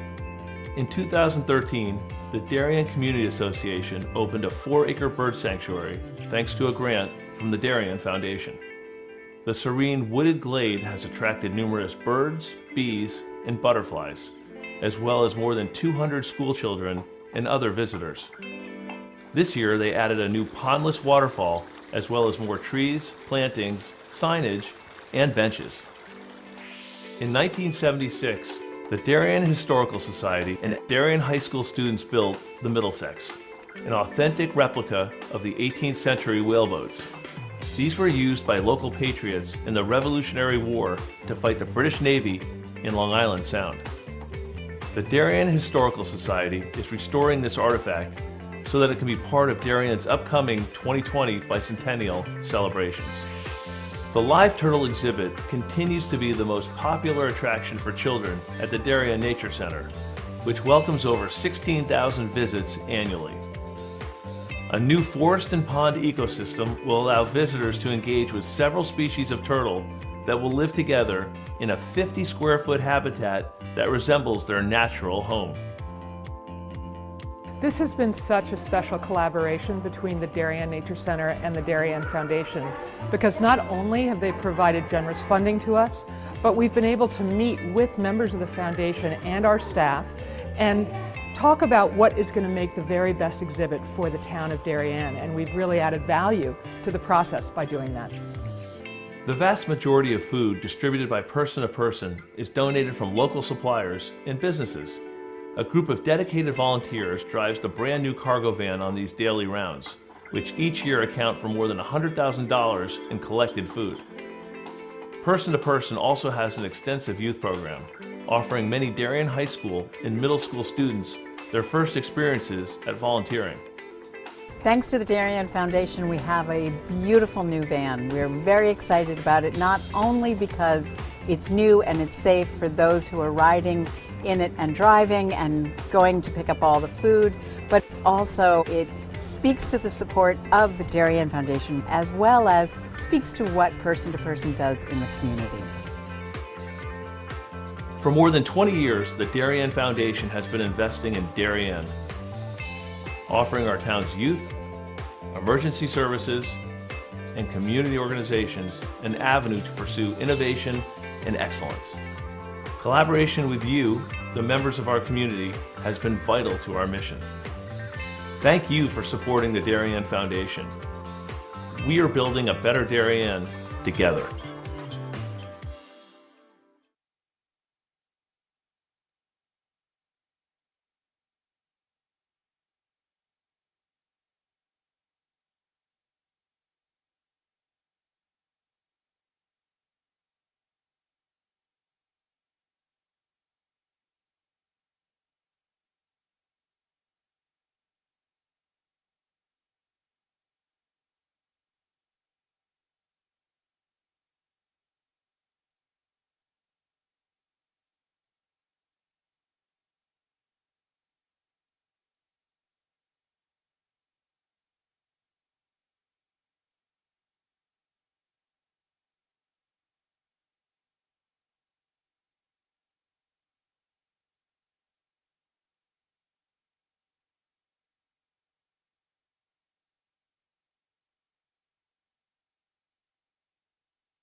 Celebrating and supporting Darien athletes. That is a simple mission of the Darien Athletic Foundation. Broadcasting live from the field, DAF Media covers 125 games a year. All Darien teams, our youth, in our town, on our fields. Fields like the Center Oval and Upper Oval turfs, the JV softball field, and Stadium East, the longest turf in New England. All made possible by the Darien Athletic Foundation and its generous founders and donors. The Darien Athletic Foundation is not just committed to building our town's athletic infrastructure, it's improving the civic infrastructure for everyone to enjoy. The multimedia scoreboard, the snack bar pavilion, and the stadium lights, a $750,000 investment that makes Darien High School just the second school in Connecticut with LED lights. The Darien Athletic Foundation board is made up of local parents who know just how quickly it goes by.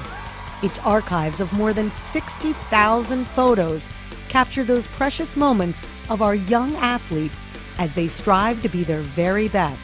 The Darien Athletic Foundation has raised almost $9.5 million for our town and its kids, and it's not stopping there, as it continues to build a legacy for our youth as bright as their future, both on and off the field.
I'm proud of the work the Darien Foundation has done over the past 20 years.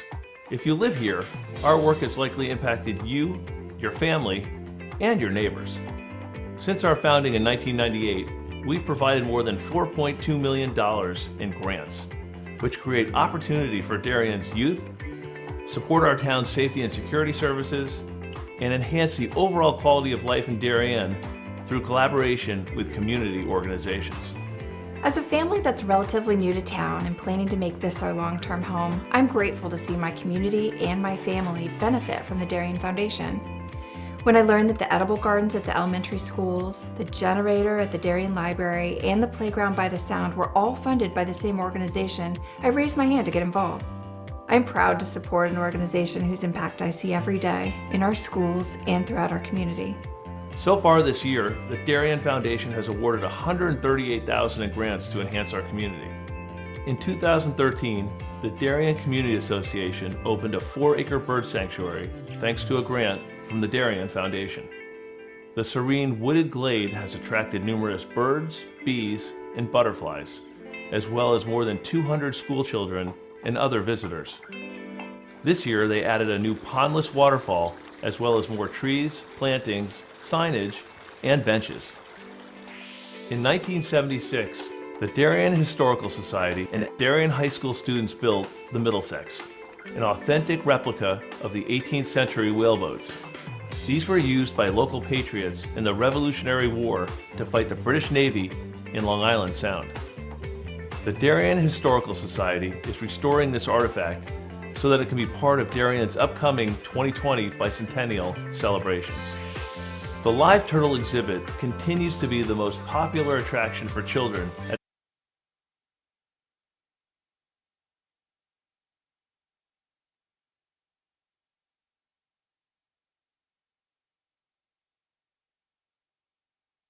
Welcome back to the DAF Media Network. We're getting underway here on the second half as Horowitz hits a little squib kick.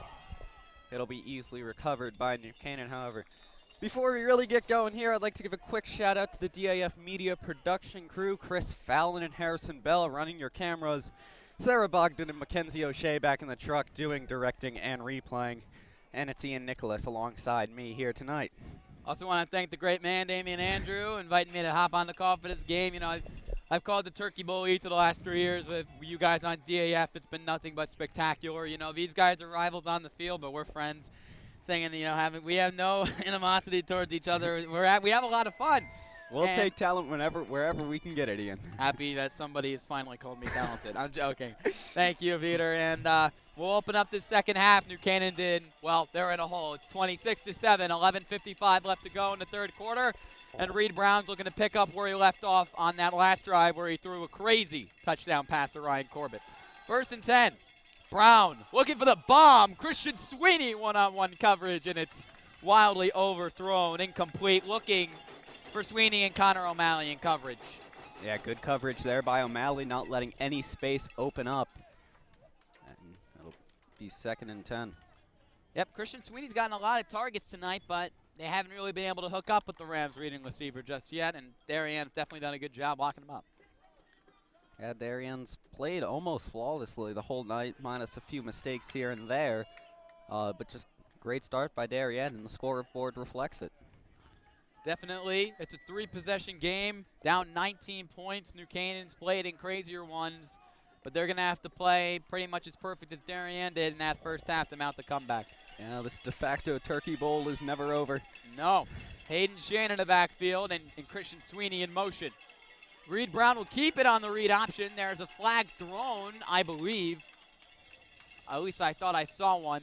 And there's a man down for New Canaan after the read option from Brown. And I believe it is Chris Canette. I could be wrong. But if they lost Chris Canette, that would be a shame. And we're going to take a quick break, and we'll be back with you in just a moment. And we wish him or whoever is down right now for New Canaan nothing but the best. This broadcast is produced by DAF Media, a joint venture between the Darien Foundation and the Darien Athletic Foundation. The production is staffed by student and adult volunteers from the town of Darien and southwestern Connecticut.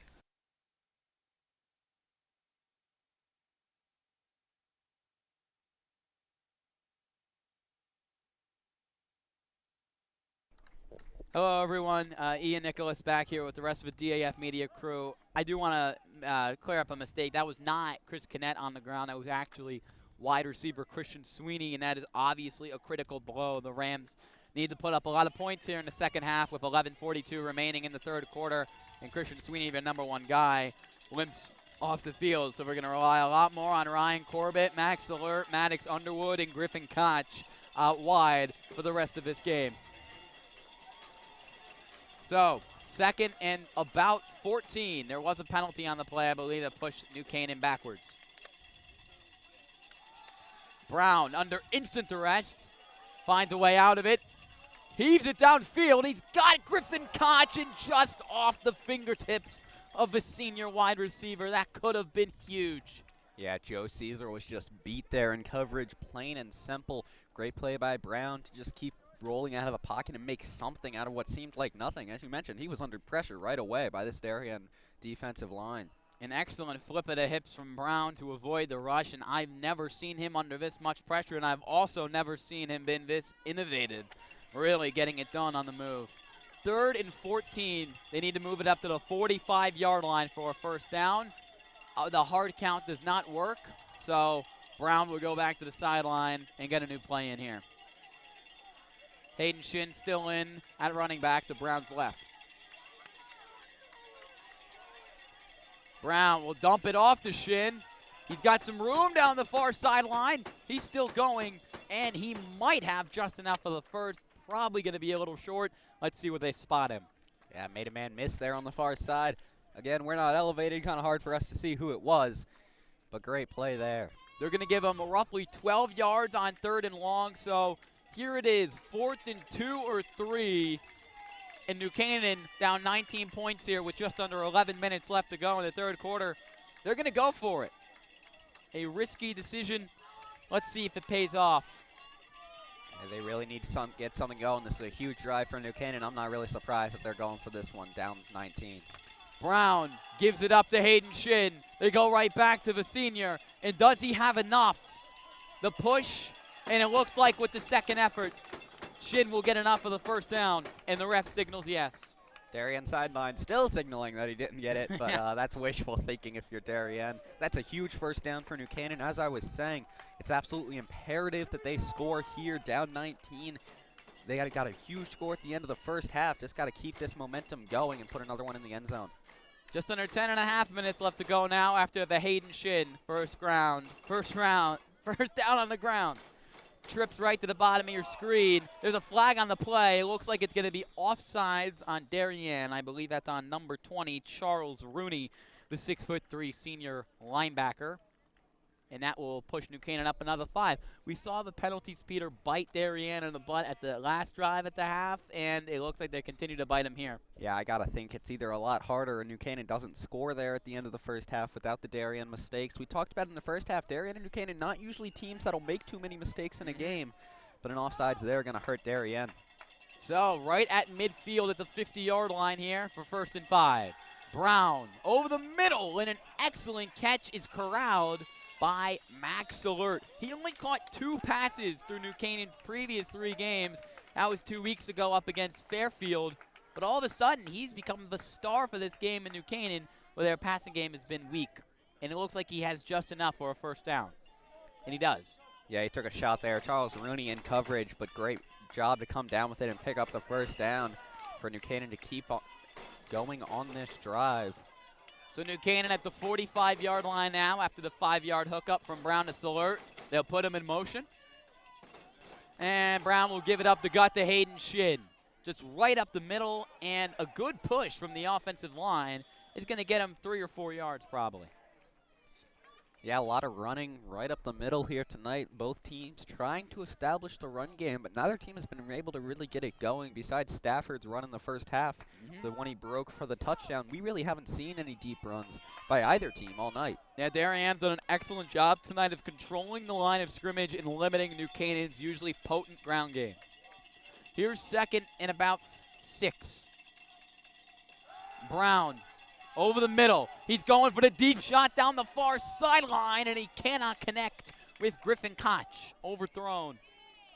And 3rd and 6 up next. New Canaan needs to get to the 35-yard line for a first. That incompletion will stop the clock with 9:06 remaining in this third quarter. Yeah, going back to the run game for a minute, I was talking to some Darien linemen before the game, and they mentioned that New Canaan has one of the best offensive lines in the state, but they thought if there was a team that would shut them down, it would be them. And so far tonight, they've done a great job of preventing the run.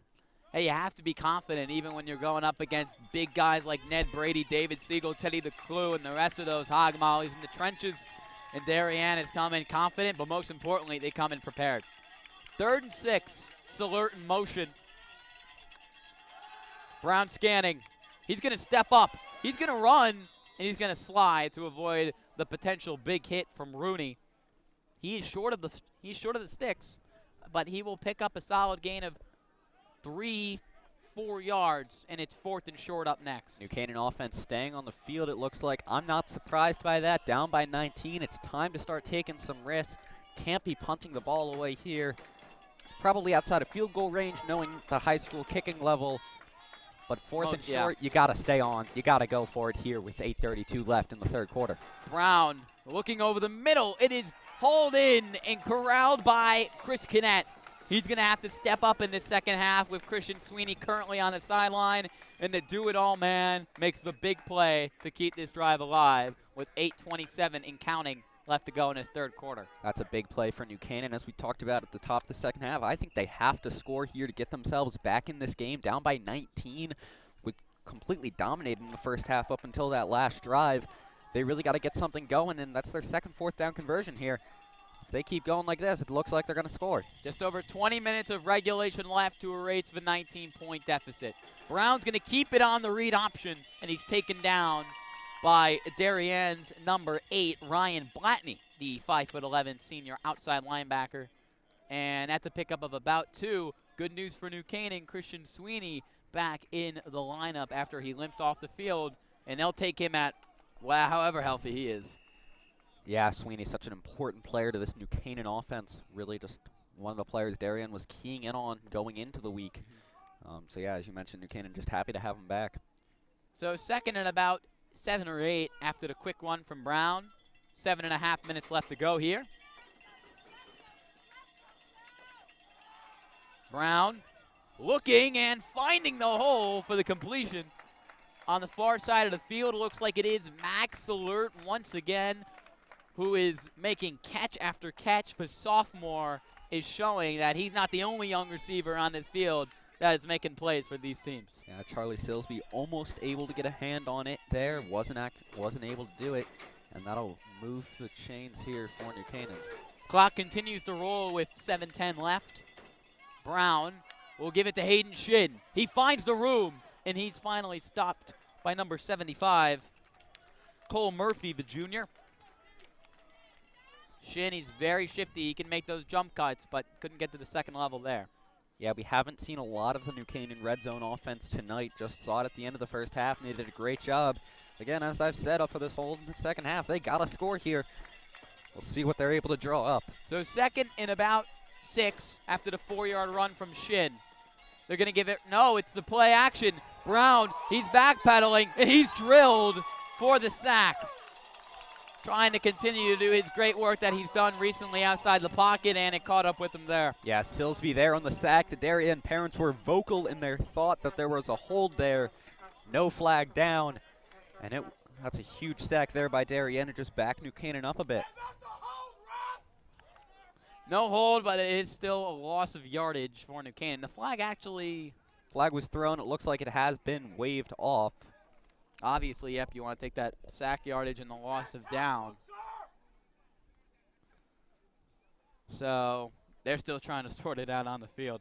The clock stops with 6.5 minutes left to go in this third quarter, and it will either be 2nd or 3rd down. New Canaan, they were down 26-0 late in the first half. A Ryan Corbett touchdown made it 26-7, and they'll look in the cut into the lead even more. Here it is 3rd and about 8. Man in motion. Brown to the end zone, and it is incomplete. Looking for Christian Sweeney. He's slow to get up. He left the game with an injury earlier, and he'll hobble to the sideline after that. What a play there by Alec Medwar, the junior cornerback, though, to make sure that pass falls incomplete. He's been splitting time all season with the other junior corner, Joe Caesar. He's earning his minutes tonight, though. Definitely, and this is a big risk for New Canaan, I guess you could say. They're going to trot out sophomore kicker Ty Groff to attempt this field goal from around 35 yards and try to make it a 2-possession game and a 16-point Darien lead instead of a 19.1. Snap's good, holds good, kick is nothing but cash. Ty Groff gets better and better every week, and he's probably the future quarterback in his team too. He's the JV QB, but he's the starting varsity kicker, and he drills it. That's a big hey, pointer points. New Canaan needs everything they can get at this point.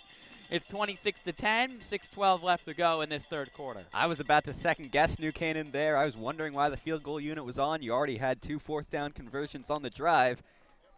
That leg shows me why. Yep. Huge 3 points for New Canaan. Especially after Groff's big comeback win in the sophomore game on Monday against Darien. Even though he did it as a quarterback then, maybe they say, this kid's a baller. He can get it done. He's ready for the big primetime lights.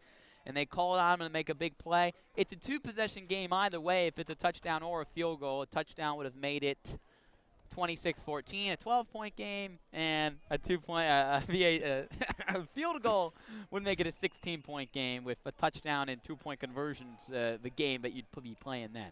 Yeah, I guess one thing that is good coming out of this COVID season, this Turkey Bowl would usually be on Thanksgiving morning. They get to play under the lights, and there was some excitement around the Darien team about being able to play a night game for this huge rivalry. Here's a potentially big return that stopped, but still a solid play on the move from Jake Horowitz. There's a late flag thrown, and it looks like from the early indication that it's a personal penalty on New Canaan, and those are just penalties they simply cannot take at this point.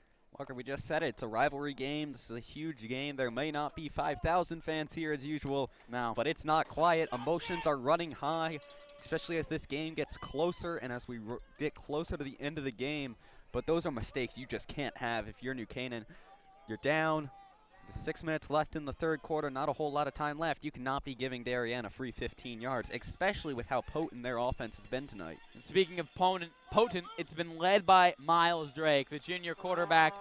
Looks seasoned and he looks fantastic. He's thrown 3 touchdowns. His lone interception was on the tip throw play. Chris Connett snagged it, and he's been moving all around the field, presenting problems all night for this New Canaan defense.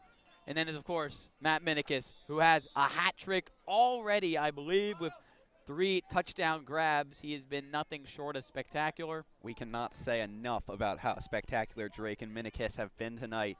Drake just been so elusive in the pocket because New Canaan's pass coverage downfield has been great. Their pass rush has been great, but Drake just able to roll out and make something happen when it looks like there's not going to be a play to be made. So 1st and 10. Drake steps up. Ethan Challen misses the sack. He's going to go to run. He's still going. Finally wrapped up by Bates Grigsby inside the 40 of the 37.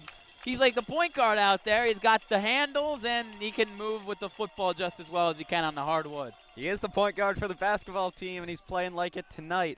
I don't know if there'd be a better play to prove my point about how elusive Drake has been than that. It looked like he was going to be taken down 2 or 3 times, but Drake just able to make something happen and set Darien up with a 1st down. So 5:43 left to go in this third quarter. The high snap, Corralled, fumbled, and Drake is able to keep it and break the sack. For the moment, that's going to be a tackle for loss for Ethan Challen and Matt Benevento. And that was near catastrophe. The high snap couldn't nail I don't know what to say, because when you're Darien there and you're Drake there, you're just happy to be holding on to the ball. The fact that he almost broke a tackle and made something happen is just astonishing. I mean, you see it in the NFL nowadays all the time. I mean, heck, the reigning MVP is Lamar Jackson. He does stuff like that all the time. I'm not comparing the two. I'm just saying. I don't know if elusive is a good enough word for Drake the way he's been playing tonight. He's like he's been lathered with butter. You can't tackle him. And New Canaan's had that problem all night. So 2nd and about 12. Drake scanning, and the pressure's coming, and he can't get out of this one. It's going to be Corey Pickering with his 2nd sack of the game, and the senior has shown up. You can only escape so many, I guess. But great play there by the New Canaan front to be able to drag down Drake in the backfield. It's not often you get to do that. That's just New Canaan's second sack tonight, although they've pressured him a whole bunch. And now it's going to be 3rd and long for Darien. I got to think they're going to try to throw this ball. They got to get to the 36-yard line, or excuse me, the 26. They're currently at the 49, so this is 3rd and 23 with 4:16 and counting left to go in this quarter. Drake, just a quick pass, and nobody catches it. Harry Apelt merely intercepted it. A pair of crossing routes, and neither guy really looked for the football. Yeah, just was some confusion there between Horwitz and Preston. No one wasn't a clear target, and that'll fall incomplete. I mentioned it earlier. We usually get about 5,000 for a turkey bowl on Thanksgiving morning. It is nowhere near 5,000, as only senior parents are being let in. Limited attendance tonight. But they're making their presence heard. They're stomping on the bleachers every play. We're getting a little massage in our seats from it. But it's a loud one. The life is back with this New Canaan team for the moment. Hayden Hall's a fantastic punter, though, and he's looking to pin them deep. Let's see where it is. Connor Bailey's back to return. He's not going to take a shot at that one, and it will bounce out of bounds near 22, 23-yard line. New Canaan scored points on each of the last 2 drives, but do you think this is enough right now to get back in this ball game? Hey, we said it after Darien went up 26-0. Turkey bowls, well, de facto turkey bowls, quasi-turkey bowls, whatever we're calling it tonight, they're never over. These two teams are so competitive. They're so good at football. They have such great big playability on both sides that even 16 points is nothing. That's 2-score game. I don't think New Canaan's even close to being out of this game, and I don't think Darien's resting on their laurels. I think they understand that this play can flip on a dime and be tied with a blink of the eye. So, no, it's definitely not over here with 4 minutes left in the 3rd quarter. Christian Sweeney's back in the game, and he's in motion. New Canaan's just going to give him the jet sweep and let the big man move. Pushed out of bounds after a pickup of maybe 5, 6, 7 yards. And it looks like a Darien player might be injured on the far sideline. He was shoved out of bounds. He'll pop right back up. He's good. And that will pick up about 6 or 7 yards for Sweeney on the jet sweep with 3:39 and counting in this quarter. Yeah, a lot of runs, a lot of jet sweeps tonight. Not able to get more than 2 or 3 or 4 on most plays so far, but New Canaan's got to break something big. I think that'd be huge for momentum, and also it leads to a score to get back into this game. New Canaan tries to get Darien out the hard count. Hasn't worked all night. So here's a trips right formation here. Christian Carson in the backfield to Brown's left. And the horns are blowing here. And it looks like New Canaan's going to get called for the false start, and they will. And that's going to push it back to a bad 2nd and 11 for NC. Just an interesting tidbit here, Ian. This Darien team, the senior class, hasn't beat New Canaan at the high school level, freshman, JV, or varsity. No one on this varsity team has beaten New Canaan at a varsity level.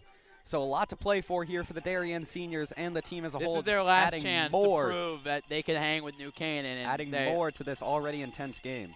Christian Sweeney can't make the catch. That pass is incomplete, not intercepted, even though it was a pretty good heads-up play from Christian Allegro, the junior free safety. Christian Allegro, so important to the Darien team. Picked it up after a bounce there. I was trying to act like he got the interception. It was clear from our angle that he did not. And New Canaan will retain possession on 3rd down. So this is a big 3rd and 9, 2:55 remain in the quarter. And they're looking to keep the drive alive. Brown steps up. Pressure's coming. He just flings it, and it will be incomplete. No, is it intercepted by Allegro? Yes, he nabbed it. Allegro with the interception. It was an underthrown ball. Allegro was playing underneath coverage, and he's able to come up with it. That's a huge play for Darien.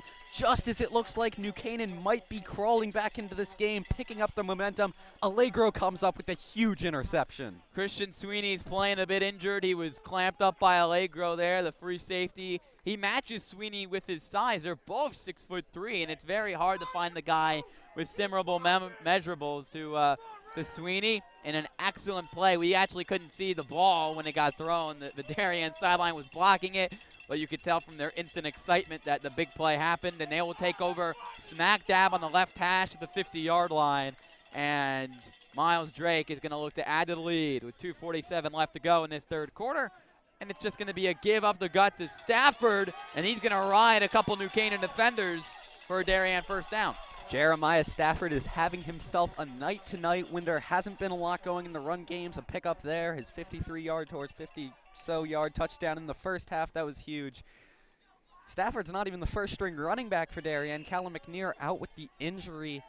So they're getting all they can hope for out of Stafford tonight so far. As a backup, you always have to be ready for your opportunity, and for Stafford, it's come in the biggest game of his career, and he has shown he is ready for this challenge.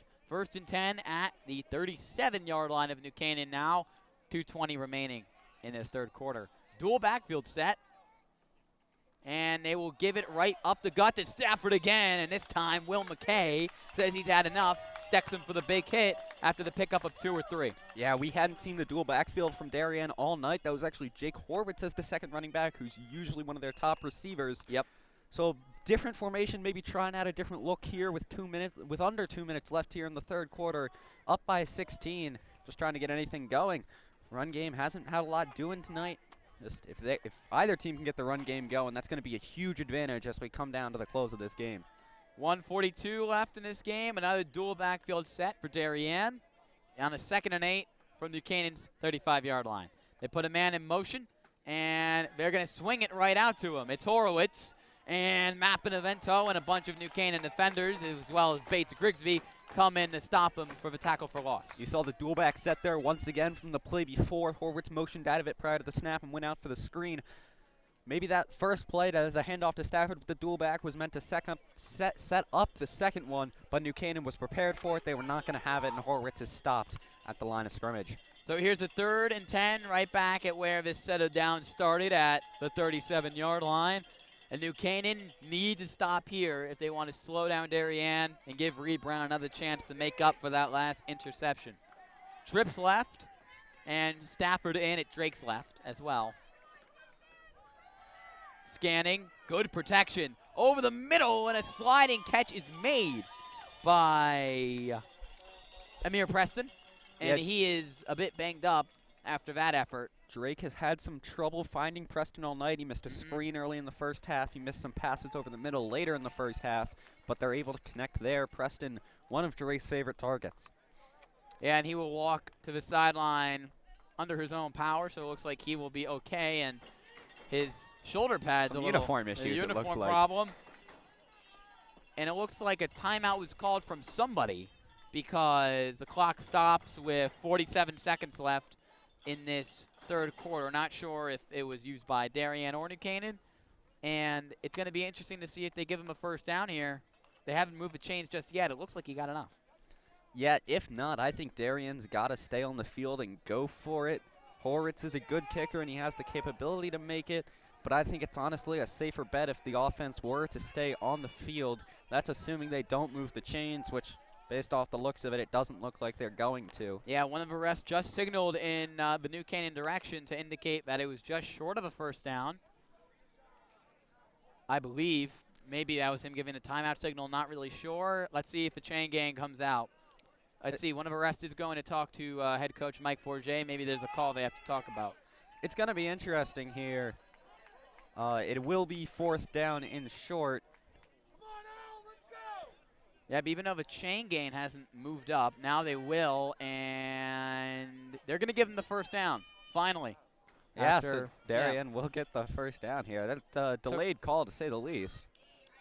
Oh, no, it's actually a very weird formation for that Darien No. New Canaan's on offense, and I believe that was that a turnover on down? Must have been 4th down. down. No, we're just teenagers. See, we make mistakes. 47 seconds left in the third quarter. Darien on offense. I was looking at or New Canaan on offense, excuse me.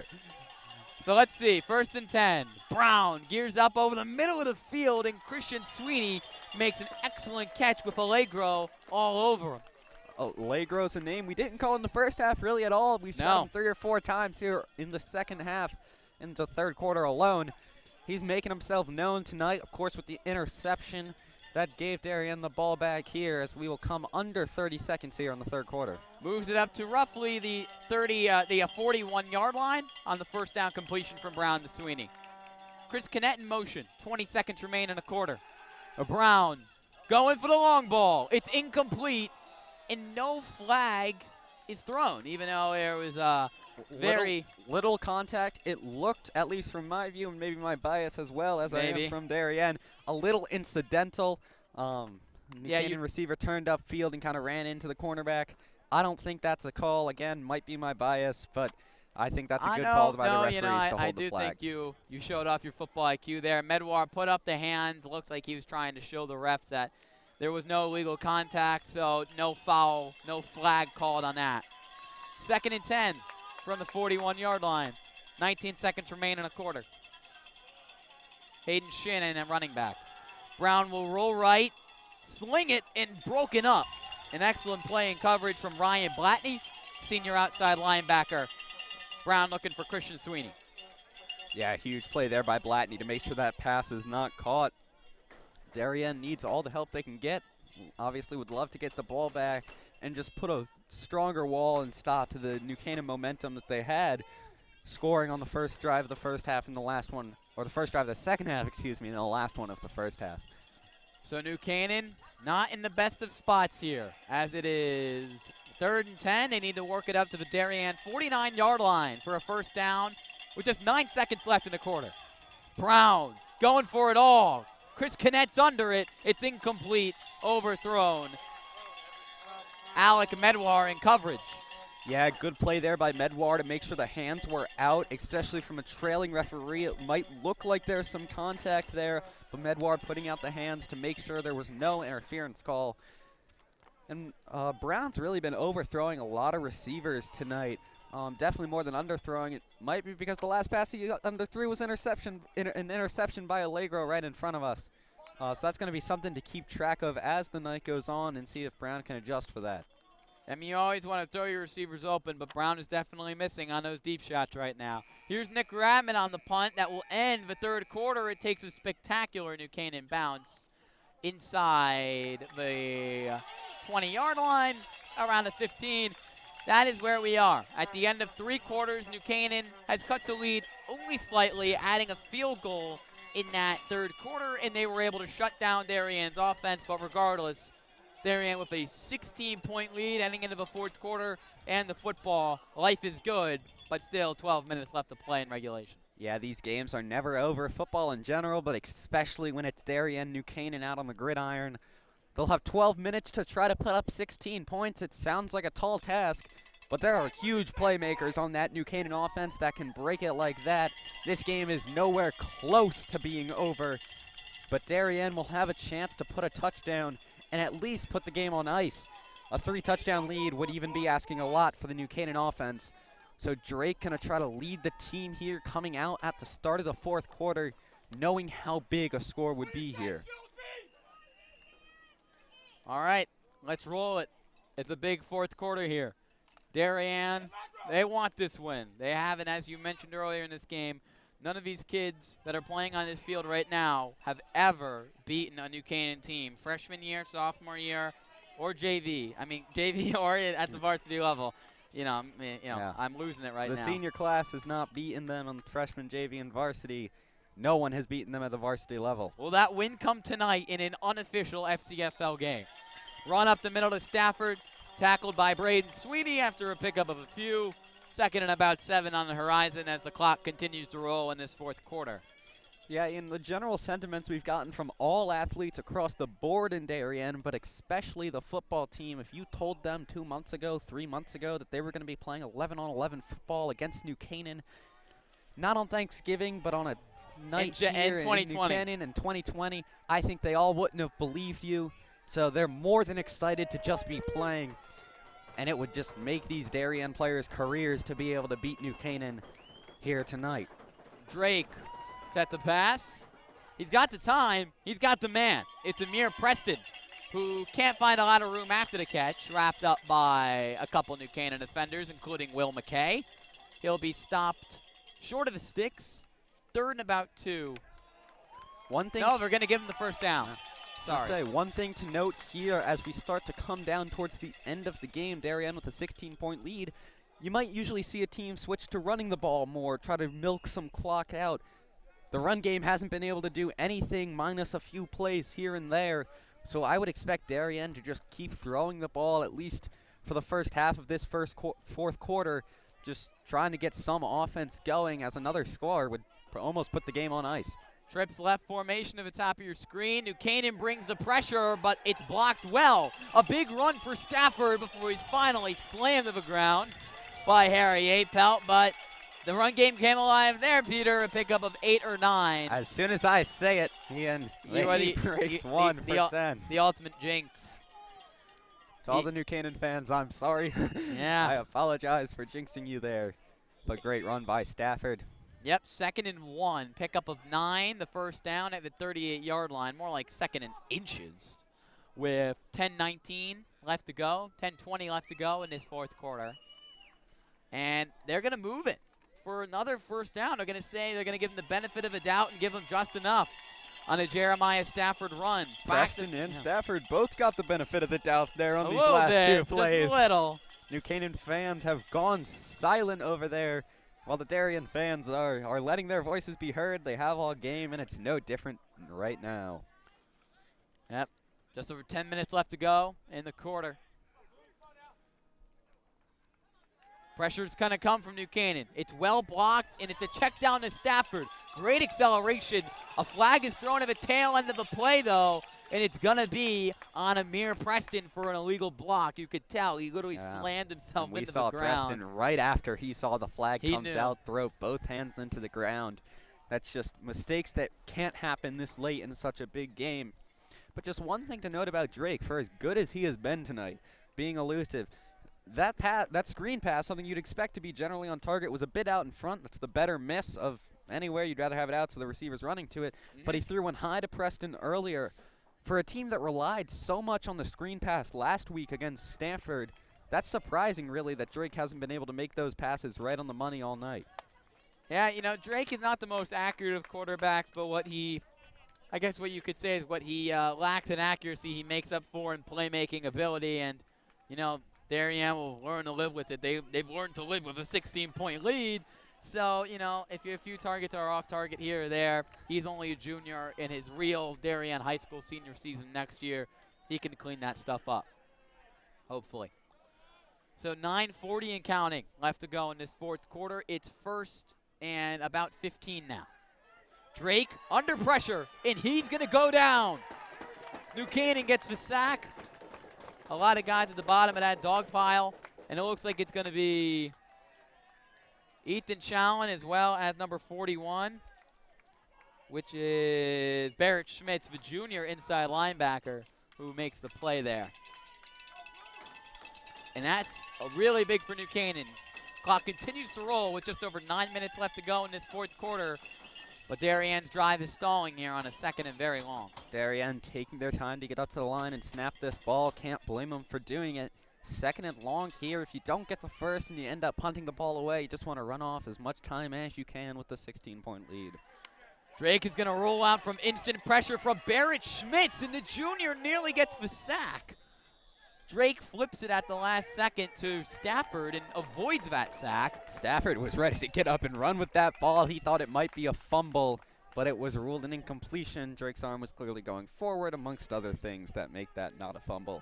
Barrett Schmitz has come out of nowhere. Number 41, the inside linebacker junior, has not made a lot of plays for New Canaan so far in this FCFL season, but we've seen some of the future of this New Canaan team. Max Alert on offense and Barrett Schmitz on defense, making plays for them in their biggest game of the season. Stops the clock. The incompletion stops the clock with 8:43 left to go in this fourth quarter. And a 3rd and probably 20 plus. They need to work it up to the New Canaan, their own 49-yard line for a first down. Yeah, definitely long. Just try not to have an incompletion, both for yardage sake, but also so they can run a bit of clock off. They needed to punt. They set up the screen to Preston. He's got room to run, but he's not going to get the first. He meets a wall of NC defenders. An excellent play design, but Preston is short, and a flag is thrown at the end of the play. Again, this game is becoming more and more chippy as we get towards the end of it. We're waiting for the official call for who this is on. We saw a New Canaan personal foul earlier in this half. So just a lot of intensity, a lot of emotions riding high. It comes down to discipline. Being able to not make that extra little bump at the end of a play that's going to hurt your team in the long run here. Would be a first down for Darien if it was a New Canaan personal foul. Based off how New Canaan's arguing, it looks like it will be against them, but we are waiting for an official call. And let's see, everyone dead silent here. And it's going to go on New Canaan. Unsportsmanlike conduct. Oh, no. Unsportsmanlike conduct on both teams. And that's going to cancel it will out. Offset, so nothing will happen. It will be 4th and about 4 or 5. And that is a massive sigh of relief for both of these, or well, for New Canaan, I guess.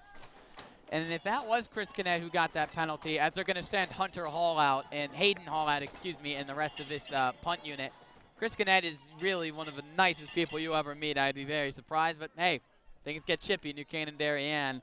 Luckily, it's offsetting penalties. It was probably both him and Preston who got up in it after the catch. Yeah, and you might be asking why call the penalties at all if they offset. If you get two, you can't get 2 unsportsmanlike conducts in a game, so it still will matter. Hopefully not, but if it remains a chippy game, that could come back to haunt a player. So here's Hall on the boot. I don't see anyone really back there for New Canaan. Connor Bailey is not back very far. Multiple flags fly, and this punt's going to go dead near the 30. Let's see who the flag's on, though. That would be huge if this is a New Canaan flag. If it's just 5 yards, it doesn't look like it'll be enough to move the chains. It would be very close. I think it is on Darien because Hall is back on the field, and it looks like they're going to have to repunt it from a farther distance. And it looks like Oliver Bolton, number 2, was not set. So an illegal formation or Bolton not happy about the call, pleading his case to the referee. It won't be making a difference, and Hall will get another chance to boot it away. But as you mentioned, Ian, no one was really back deep there for New Canaan. Part of that might have been it was 4th and 5, 4th and 6. You're up by 16. Maybe they were afraid of Darien pulling a fake, because if they did and they got it, that would be a huge momentum swing, but also just huge for clock management as we come down to the end of this game. So New Canaan going with a better safe than sorry, I believe, there. But it looks they're making substitutions. Or there appears to be a timeout on the field. Yep, there's a timeout on the field. Oh, no, excuse me. And the penalty was declined, so they won't be repunting the ball. This renegotiation is taking too long. It's hard for us to get signals from the referees on what is actually going on. Penalty was declined. New Canaan will take over just shy of the 30-yard line. Yep, all that for nothing. So 8:07 left to go in this 4th quarter here from Waveney Park's Water Tower Field. Here in the DAF Media presentation, and the DAF Media production, I should say, of New Canaan versus Darien Private League FCFL football. Let's see, down 16, what can New Canaan do? They'll run it up the middle, and Hayden Shin tackled right at the line of scrimmage by Darien's number 56, the man himself, one of the best defensive tackles in Connecticut last year, Teddy Christensen. 5'11", 240, captain of this team, Teddy Christensen, comes up with a big play here. He and the rest of the team playing their heart out, trying to get their first victory against New Canaan. 2nd and 10, no gain on the ground from Hayden Shin. Just under 7 minutes, 40 seconds remain in this 4th quarter. Brown, he's going for it all. Looking for Hayden Shin out of the backfield, and he can't locate the football. Overthrown once again by Brown. Not as egregious as some of the ones we've seen today, but just a constant theme for Brown throughout this whole game, really. Just overthrow after overthrow. We saw it down on this end zone earlier. 2 overthrows. One more there, one more earlier in the first half, just all night, really. That's a huge blown opportunity to hook up with Hayden Shin. He was expected to play both running back and wide receiver this season for New Canaan. He stuck mostly to running back, but he has the receiver chops, and he had, I believe, Rooney beaten down the field. 3rd and 10, caught by Christian Sweeney, but he's wrapped up immediately by Allegro. And this will be a 4th down. He did not get to the line to gain. Allegro able to come up with the tackle. So it's going to be 4th and about 3 or 4, and they're going to bring out the punt unit. I can't believe this, frankly, Ian. You're down by 16 with 7 minutes to go on a 4th and 3. I get you're deep in Darien territory, and I get that Darien scoring a touchdown would all but end the game. Well, but there's only so much time left here. Watch out for some kind of fake here. I got to think they're either going to fake this or do something. I would be shocked if they punted this ball away. Be ready for some debauchery. I don't know. I just don't see a world where they punt it. But this is that world. Radman with the boot. And a bad bounce is just batted out of the air by Vincognetta. Yeah, I mean, I guess when you have Radman, who's been such a good punter all night, you're confident in your defense that they're going to be able to get the ball back there. 6.5 minutes, good amount of time, but needing 2 touchdowns and 2 two-point conversions on top of that to just tie the game, I'm really shocked by that play call there. Well, I think a lot of the New Canaan fans are too, and I think all people watching this game are a little confused, but Darien will start this drive from about the 30-yard line. Hey, there's a reason I don't have a headset on a sideline. Yep. So I'm just going to assume they know something I don't, and they're obviously more qualified to coach football than I am. Right, Lou Marinelli, this is his 40th year here, if you consider this year number 40 of him coaching for some team of a New Canaan form, whatever you want to call him. So he knows what he's doing.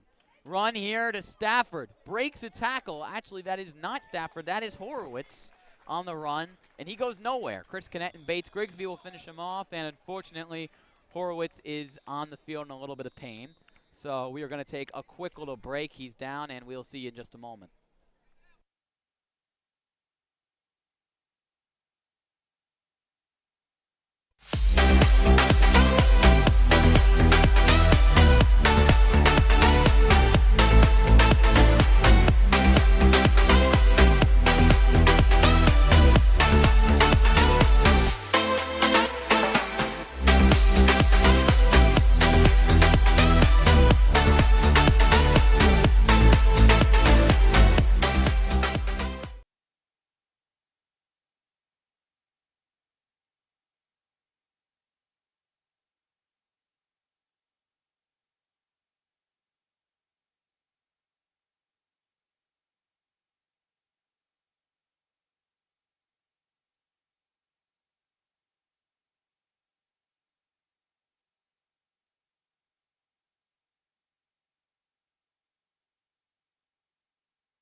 So we're back here with 6:18 left to go in the fourth quarter of this game. Darien's got a commanding 26-10 lead over New Canaan in this week 4 of FCFL action. Horowitz was a bit hobbled, did walk to the sideline under his own power, getting looked at by the trainers, so we wish him nothing but luck and hope he's all right. So here we go. 2nd and about 13 after the loss on the run to him. We were talking about it, Ian. We can't believe they punted because now you got to start using timeouts as Darien runs the ball here once again, and we're under 6 minutes here in the fourth quarter. You're down by 2 scores. I just can't get over the fact that they punted that ball. Well, they did, and that's the world we live in right now. Jeremiah Stafford with the run up the middle. Picks up nothing. A Darien fan cracked a pretty good joke that none of us could hear, but it even got the players' attention on the sidelines. Yeah. Regardless, let's get back to the game. Just over 5.5 minutes left to go in this fourth quarter. 3rd and 13. And New Canaan needs this stop after punting it away. They bring the pressure. Drake on the move, and he can't acrobat his way out of that one. Alex Chur, the senior who's heading to Rochester next year for football, finishes him off on the sack. Yeah, 4th and long here for Darien. Hayden Hall's on the field. Looks like they're going to punt this away with about 5 minutes left. So the punt won't come back to haunt New Canaan too badly. They'll just lose about 2 minutes of playing time. So I guess when weighing the pros and cons of possibly giving the Darien back the ball in their own field, they decided it was worth punting away. By the time this punt gets off, they'll probably have about 4:30, 4:45 left here in the game to put up 2 touchdowns and convert on 2 two-point conversions. So to tie this game. So Hall muffles the snap. He gets the punt off, but shanks it, and it will take a New Canaan bounce near the 25. That's going to turn out to be about a 5-yard punt by the end of it. everything that could go wrong. Well, not everything. On that punt went but wrong. a lot of things went wrong there. Bad snap. Maybe Hall that's snap. why New Canaan punted the ball, because that was what they drew up. Hall muffs the snap. Credit to him for just being able to get it over the lineman that he was getting swarmed by. But it lands, and they didn't even get a bounce. It hopped backwards, was down by Darien. New Canaan will take over on Darien's 23 or 22 yard line here. 4:30, 4:27 left. New Canaan in position. The game's not over. Nope. It's good. It's pushing it, but it's definitely possible here. They need a quick score, and they need to be very good at clock management. Can't have any clock mistakes with 4:27 here. Run up the middle to Christian Carson. Finds a little bit of room, and he'll be stopped. His forward progress will be stopped at around the 19-yard line after a pickup of 4. Shocking to me that they're running the ball here. I know how potent New Canaan's running attack has been. They haven't been able to get a lot going with the running attack.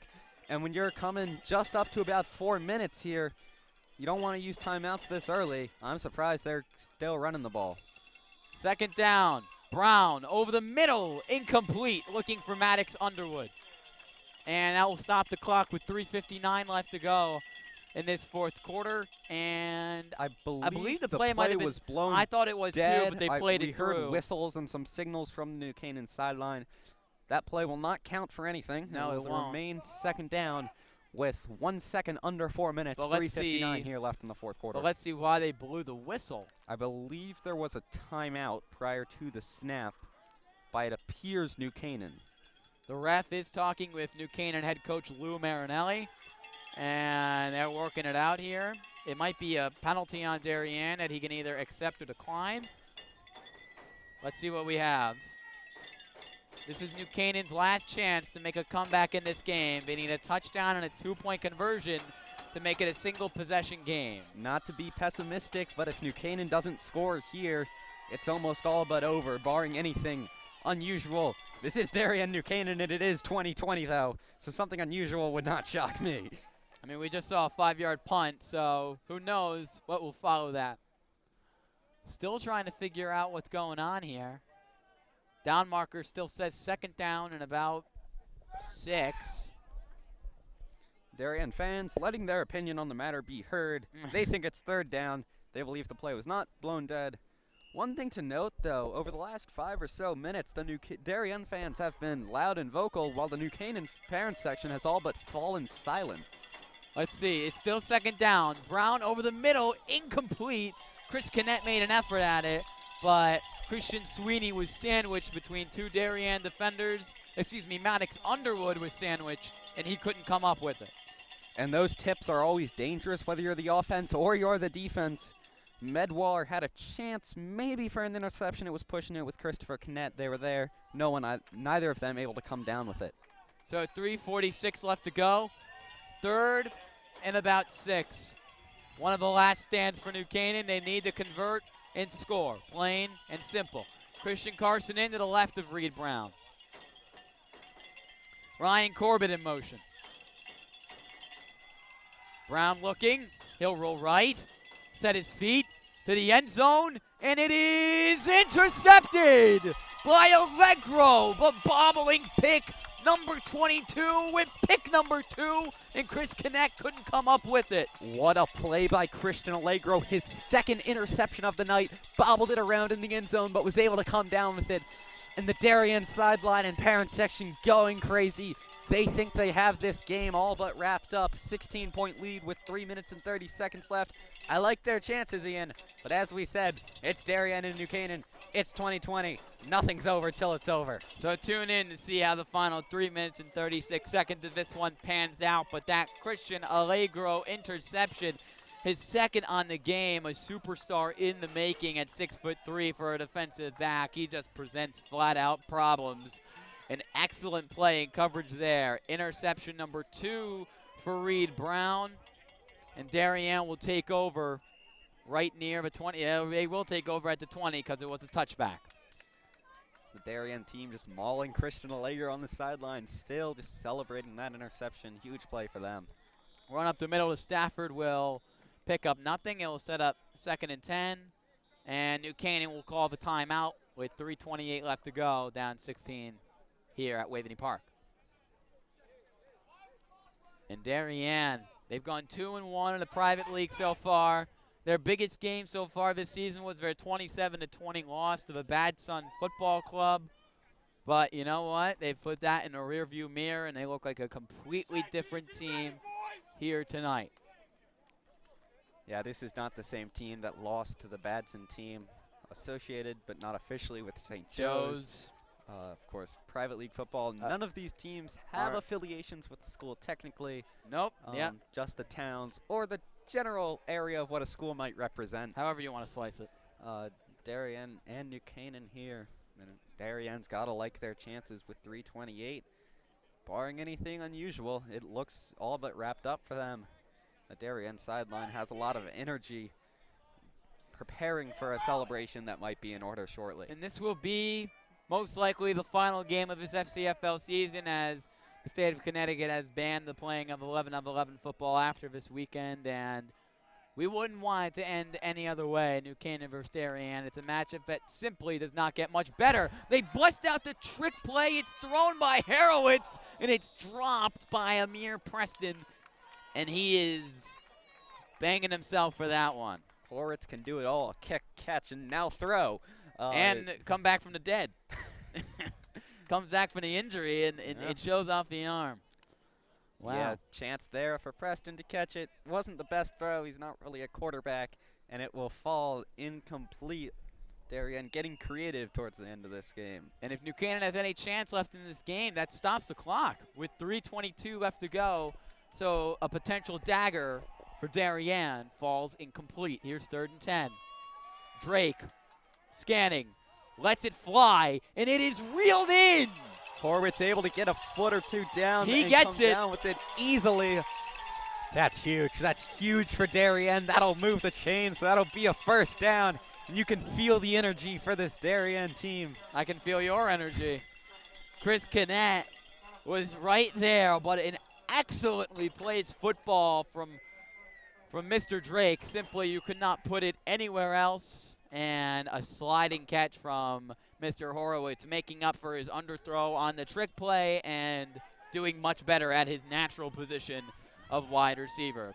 Drake's been great all night. Nothing different there. Just a beautiful throw to move the chains. Run up the middle, and Braden Sweeney as well as Ethan Challenge swallow up Stafford for the big loss. And whistles blow, but I don't see any flag on the field. It's going to be a timeout for New Canaan, their second. 3 minutes could take a while here towards the end of the game with timeouts and all. Well, hey, I was here for the, and you guys showed up late for the Bad Sons Greenwich Elite game. The final 3 minutes of that one took about 3.5 hours, even though the game was well out of reach and the Bad Sons had clearly won it.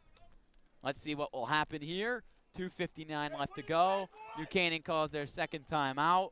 Yeah, and if you're Darien here, final 3 minutes, you just got to look to no turnovers, no dumb penalties. Just hold on to the ball, be able to milk a lot of clock. Because even if New Canaan gets the ball back and scores and gets a 2-point conversion, they'd have to follow it up seemingly with an onside kick, then do that all again.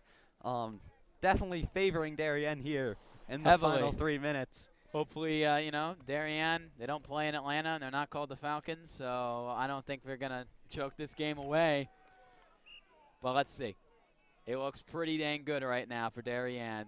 2nd and medium, and it's corralled by Stafford. Makes a man miss, and is finally tech-decked by Connor Bailey. A flag is thrown at the end of that, and the early indication is that it's on New Canaan. Yeah, just things you can't have happen. Can't let up a play like that, then can't have a penalty after the fact, assuming that's on New Canaan. With 2:50 left, you can just feel the energy building on the Darien sideline. So they're getting ready to celebrate a victory, or what appears to be, might be a victory. It's not over till the fat lady sings. Under 3 left. We're going to bust out all our references until it's over. We just like dropping cliches here on the DAF Media Network. Yeah, only the finest. 2:49 left to go in this game, and the clock is stopped. Let's see. It looks like there was a flag on the play, and the ball will be spotted at around the 36-yard line. It's going to go on Darien.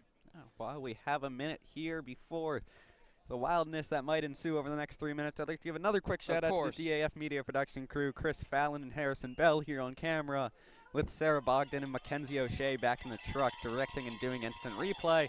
I'm Peter McLean. Alongside me is the Grady and Nicholas. Oh, you're too kind.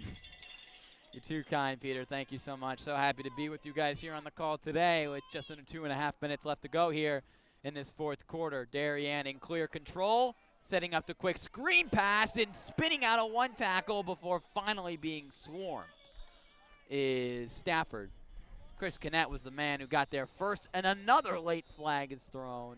These are just things you hate to see at the end of games. We get that it's a rivalry. We get that it's huge for you. And it's just such an important game, but the chippy extracurriculars, the postmortems, not things you like to see here. No. Especially at the end of a game with 2 minutes left. You have the ball, you're winning. You just don't need to do it, plain and simple. It looks like that might have been some kind of illegal hit, maybe a hit to the head, as Stafford will go to the sideline with his helmet off. And it looks like, actually, I'm wrong. Darien is going to, it's going to be unsportsmanlike conduct, my mistake. It was on Darien there. They'll move back and make this third and, wow, long. Third and wow, that's the new one. They have to work it up to the New Canaan 49 for a first down. And they're currently inside their own 20, so for third and 30-plus. Not a lot of plays you can call in this situation. Clock continues to roll with under 2:10 left to go. You just got to think this late in the game, trying to maybe not throw an incompletion, maybe just run the ball, run some clock, maybe get Hayden Hall some more room. Yeah, assuming you don't pick up the first down and he'd have to punt it away. Horowitz, 49 is the large gain. Horowitz in motion, but they're going to set up that same screen pass to Amir Preston. A lot of room to work with. Finally wrapped up by Braden Sweeney and a couple other Rams. Well short of the sticks, but a solid gain on the screen to Preston. Timeout New Canaan, so that'll stop the clock at 1:49. New Canaan will get the ball back here, assuming Darien punts this away. It's fourth and long, so I see no reason why they wouldn't. 1:49 left here, up 16. If I'm Darien, I'm feeling real good right now. Oh, most definitely, especially since New Canaan just burned their third and final timeout of this second half. With only 1:49 remaining, you would need 2 touchdowns, both of them with 2 extra points, to win this game if you're New Canaan, and their offense really has been cold outside of that 1 field goal drive this second half. We have seen crazier things happen in football games, especially at the high school level, but it's not looking good, to say the least, if you're New Canaan. Down 16, just not really able to get anything offensively going. They had the drive into the first half, and they had the drive coming out of the second half that led to points. But outside of that, not even a lot of first downs. The New Canaan offense never was really able to get into gear. The running game that has been so important to this New Canaan offense never really able to get going all night. New Canaan is just going to send a flat-out rush. Nobody is back there to return the kick, and Hall's able to get it off. That was almost blocked, folks. That was real close. It was, and it will bounce dead at the New Canaan 37-yard line. Clock stops with 1:29 left to go, and the all-out block attempt fails for NC. I was about to say, if you're New Canaan, you got to get a block there. That's really your only chance to block it. Hope you pick it up in the end zone and get a touchdown, wasting no time. And they almost did. Hands almost got to that punt. But Hayden Hall just able to get it off in the nick of time. 1:29 left here for New Canaan to put up 16. It seems unlikely, to say the least. Hall able to bounce back after that shanked punt on the bad long snap on that last attempt from him. And here we go. 1.5 minutes from most likely a Darien win, but here's the last-ditch effort from Reed Brown and crew. The deep ball, looking for Connect, and he almost makes the catch on his back. Connect was really close to coming down with that. It looked like there might have been some contact. No flag comes in, however. I expect to see a lot more of those deep shots here, at least while New Canaan holds onto the ball in these final 1.5 minutes. Alec Medwar in coverage, neck and neck with Chris Connect, and he almost got there. But New Canaan, they were just stopped offensively all night long. And if you're head coach Mike Forget, you were the longtime defensive coordinator of this unit, you're very proud of how your unit played here tonight. Can they hold up for the final 1:27? 2nd and 10. Brown Lets it fly, and it's intercepted by Darien. That's the dagger. Charlie Silsby will end the game on the blue wave, or, well, heck, it's not high school football, but Darien's third interception of the half, and it comes from the middle linebacker, Charlie Silsby. Charlie Silsby, the senior, just like the rest of the senior class, hasn't beaten New Canaan during their tenure in high school. Comes up with the interception, and that's the dagger, folks. That'll do it, all but do it tonight. Darien will now be able to run out the rest of this clock. New Canaan out of timeouts. But to your point, Ian, you were mentioning it prior to the excitement there. New Canaan's been shut down all game. Darien came in knowing how potent this New Canaan running attack was, and they were just able to shut it down as Drake will come in and take a knee, maybe two here.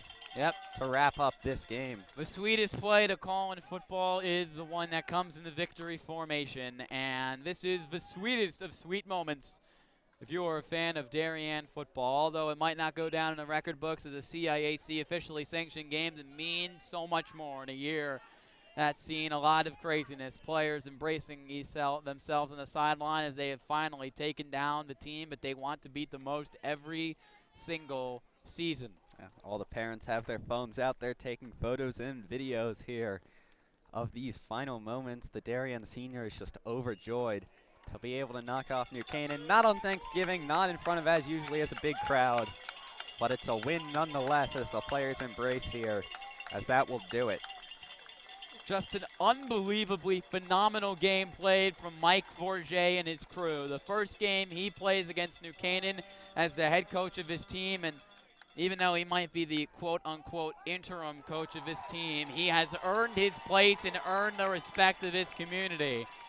As the clock will click to 0 in 3, 2, 1, and Darien is your official winner of this FCFL matchup between these two teams. Your final score is 26-10 as Miles Drake and the rest of his crew, led by the 3 touchdowns in that first half from Mr. Matt Minikis. That's all they needed. Didn't need to put up a single point in half number 2, and that is your ball game. Yeah. Darien's kids finally get to beat New Canaan, and who cares if it's official? We streamed it, so they get to watch it afterwards. Yeah, and that's your ball game. Just all around, Darien was able to shut down the New Canaan offense pretty much all night, as you see the two teams coming to midfield but not getting close to each other in the name of COVID.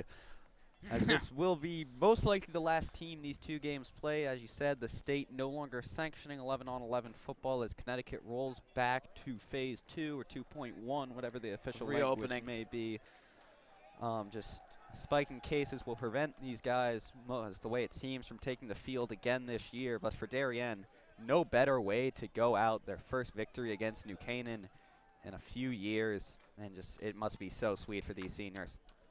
And there you go, an emotional game for these kids. They came to play ball in a perfect game played.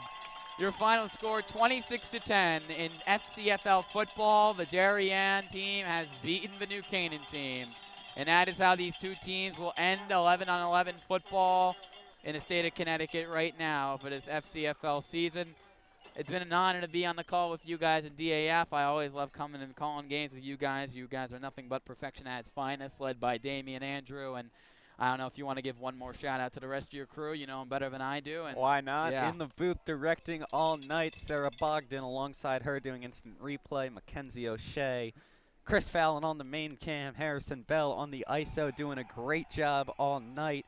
Ian Nicholas, the great, even though you're from New Canaan, we'll accept you as one of our own. All right. We'll accept you as one of our own. You did a great job all night as Thank you see the Darien team celebrating there. Right back at you, my friend. I'm Peter McLean, alongside me all night, Ian Nicholas. That's all from Water Tower Field here at Waveney Park. Have a good night, folks. This broadcast is produced by DAF Media, a joint venture between the Darien Foundation and the Darien Athletic Foundation. The production is staffed by student and adult volunteers from the town of Darien and southwestern Connecticut.